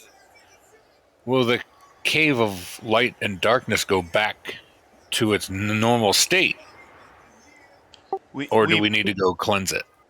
So that's what Eth and the curators are going. Or sorry, not the curators. Eth and the gatekeepers, the warden, the jailer, and when the curator is restored, they're going to sort of work on that here, so that we don't lose any of our powerful resources. Eliza admits, too, that she does have some small hope for continuing Rav Naran's rehabilitation, and both recovering Merrily, though she has a lot less hope about that second one. But you still have hope from the first one after you escaped 3 times already? Yeah. All creatures are capable of redemption. We always have hope, Fen. Well, you said there was no hope for the Merrily. She says she has some glimmer of it. She has to try. She can't just, let her do whatever horrors she's committing on, because she must do something. And the best possible outcome is she comes back and becomes a great person. She won't be naive enough to believe it's really going to happen, but she can hope.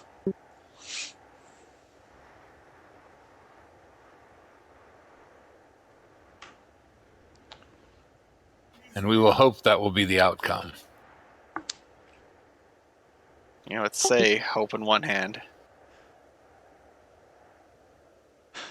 Yes. Then you hold that hope in your hand and have it with you for when the outcome is correct. That's the saying, right? Right. That's the full long version. All right, sure, I guess. We always hold the hope, Fen, even though the reality may not be that, and we know what we must do when the reality does show itself not to be that. I'm sure Eliza is not looking forward to what she is going to have to do. Yeah. And that is exactly right. So I think it's probably another quick departure from Spitnir, as they often are. Eith Koth, the jailer and the warden, immediately begin working on the restoration of the curator. Though, as they mentioned before, the amount of power siphoned off from the version of the Force into the holocron was, I mean, megajoules, right? It's an incredible amount. And so the process will take some time. However, Spitnir and the Dawn Temple being as capable, as powerful, and hopefully soon again as hidden from the Empire as it was, they're really trying to keep it within the good guys. They're trying to keep it in our pocket, even though that seems increasingly unlikely. Telly, go ahead. No chance we can move that temple to the fab and just float it around space? Floated in space. That was my second idea. It'd be hard, it'd be a tough thing to try to go after. We have a team of Chowder Fan. They can get it done within a couple of months to years. I mean, I assume the temple was built here because of the Virgins was here. Yeah. And we'll move that to the asteroid as well. Just dig that up and bring that along with us. Yeah, It's it's just a crazy. bunch of crystals. How many times Fen has seen the actual Force get used? Like, Cal just be like, "There's a dude over there," and point through a wall. Everyone get their guns out. There's someone beyond this wall, and you open it up, and sure enough, there's someone right there. And Fen's like, "I don't know, he's got really good hearing." Whatever Yeah, Fen's got really good hearing, so it's a possibility. Just point at the lightsaber. Yeah, that's just a laser sword. Fen's like, this shouldn't work.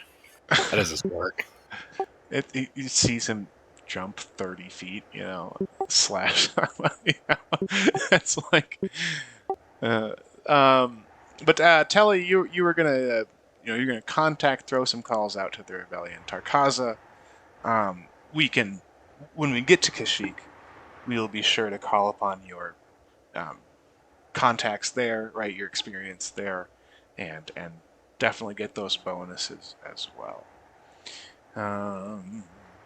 Oh, did Finn ever install the new arm on Tarkaza?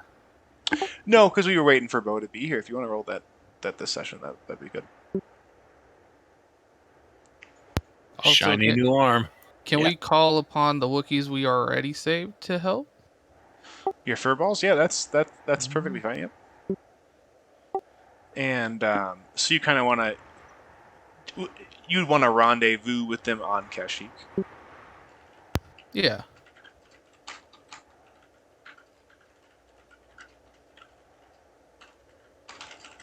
I would definitely send out a message to them, letting them know what's going on. Awesome. So they're not just kind of, flying in blindly. Yep, fair enough. Yeah, very good. Kashyyyk is, likely a few days away, maybe a little less, give or take. And obviously, you guys are over here on Arda, really close to Arda, in the Gordian Reach. And so you'll fly back to your favorite trade zone, the Permillion, past the Wheel, and into the Mid-Rim to Kashyyyk itself. Fen, you spend the time installing what exactly? Tarkaza's new arm. It's called Fenn's Shocking Grasp as an inbuilt weapon. And it normally takes 6 hours, drops it down to 4. And I guess with the Triumph, like no ill effects, he's like perfectly accustomed to it. No ghost pains or anything. All right. Tark, that's in the player and party inventory on the top right hand tools. You can grab that sucker, and you should be able to equip it in your inventory, and you'll basically get it as an attack option right in your combat tab. Mm-hmm. Yeah, pretty solid there. Cool. You can go ahead and take a peek at that. Did you put that stuff in the special for it? Yeah, I did. Okay, good. Very good. Should work. Oh no, so yeah. When you make try to there's a special row for like a field. Throw in like the stun 3, the disorient, all of those in there, and it'll show up on their combat tab. And just a little nice reminder that you've got stun 3, disorient, and knockdown. You know what I mean? Ah, okay. Yeah. So that's how you get your accurate or all those other like little qualities in there, your vicious and stuff, so that when you're looking at the combat tab, you remember that stuff. Otherwise, you go months like Telly has without adding those 2 boost die into our attacks. Very good. So you got that shocking grasp, looking good with that chrome arm. We're gonna call you Jet. Cowboy Bebop. Yeah. Except you're a Wookiee, I guess. But yeah, it's great. It's pretty cool. You'd be like, people would be like, hey, you can't bring that vibro axe in here. And you'd be like, okay. Guess I can't bring my vibro axe inside. Yeah, it's like it's a showpiece, like in case someone else wants to lose a limb. Something like that. Awesome. So, I will have an astrogation check next time for y'all. We will go into Telly's looking out for the rebellion. And obviously we'll utilize Tarkaza's furballs, who will rendezvous as well on Kashyyyk. And we're just going to have y'all head that way. That's where we're going to stop it tonight. Everyone's going to get 5 experience points. Cal, you gain 5 conflict. You got to roll, but you get 5 conflict, so you got to roll above the 5 to not reduce it. You know what I mean? On top of the others? Yeah, but 2 on top of not your dark side rolls. 2 on top of the dark side rolls. Okay. Yeah, so for that first perception, you rolled with those dark side pips. all right, so I lose 2 points. All right. Very good. And 5 experience points for everybody. Casey, are you gonna? You think is Telly sort of just requesting? Is she also sort of updating on anything that's going on? What do you think about what you've learned so far here? Like, you said, for instance, you were interested in the Force and its machinations, given the rebellion's interest in it. So you sort of learned some stuff about that, and you also obviously learned some stuff about Marilee and Teresia and their plans and locations. And Ota and Captain What's-His-Face did say to message them, right? Captain Melvin. Yeah. Since they were sort of your new bosses in the rebellion. So how would you go about that?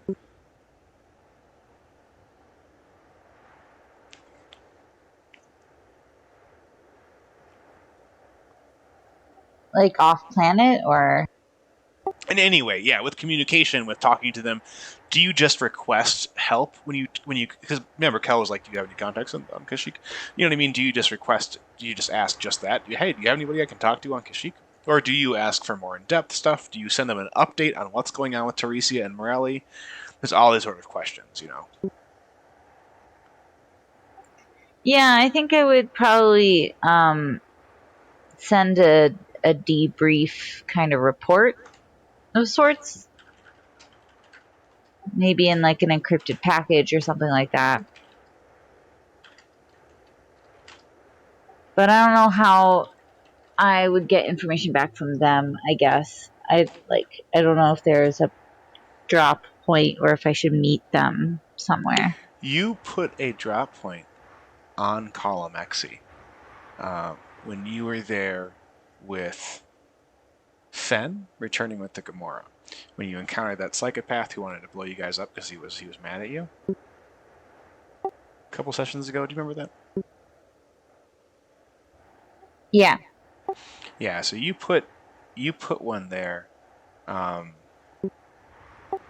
so you have one on the route. You could essentially message them and then hope for a response by the time that you arrived at Columexi.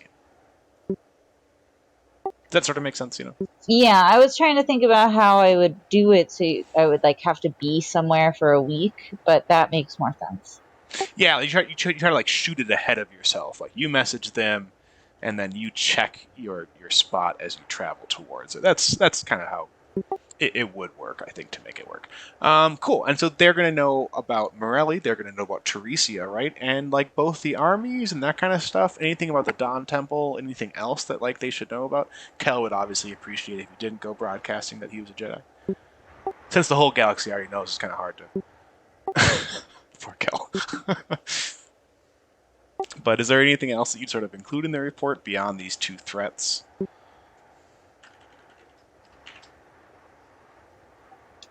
I don't think.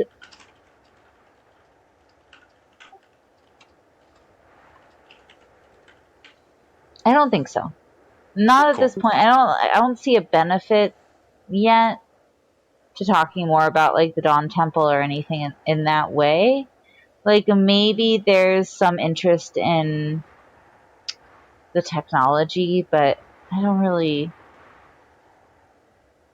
see a benefit in sharing it yet. And that's pretty fair, honestly.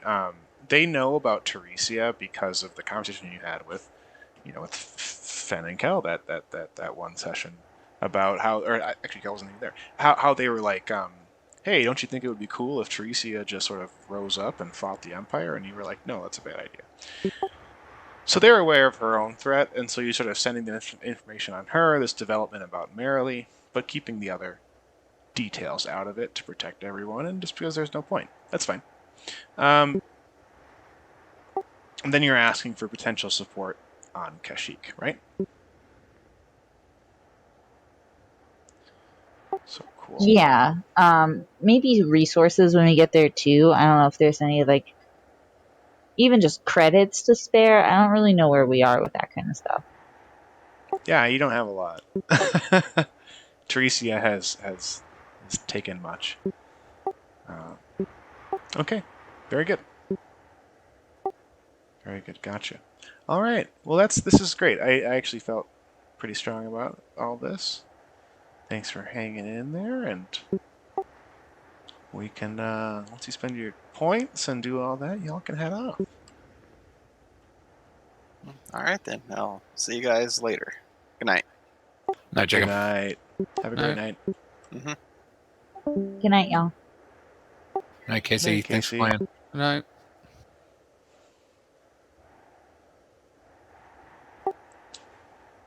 Oh. Da-da. All right, everybody. I truly appreciate you sticking around, seeing the great stuff that we do here on every other Sunday with Star Wars: Edge of the Empire from Fantasy Flight Games, originally now being picked up by Edge Publishing. I really hope that you all enjoyed it, and I will talk to you soon.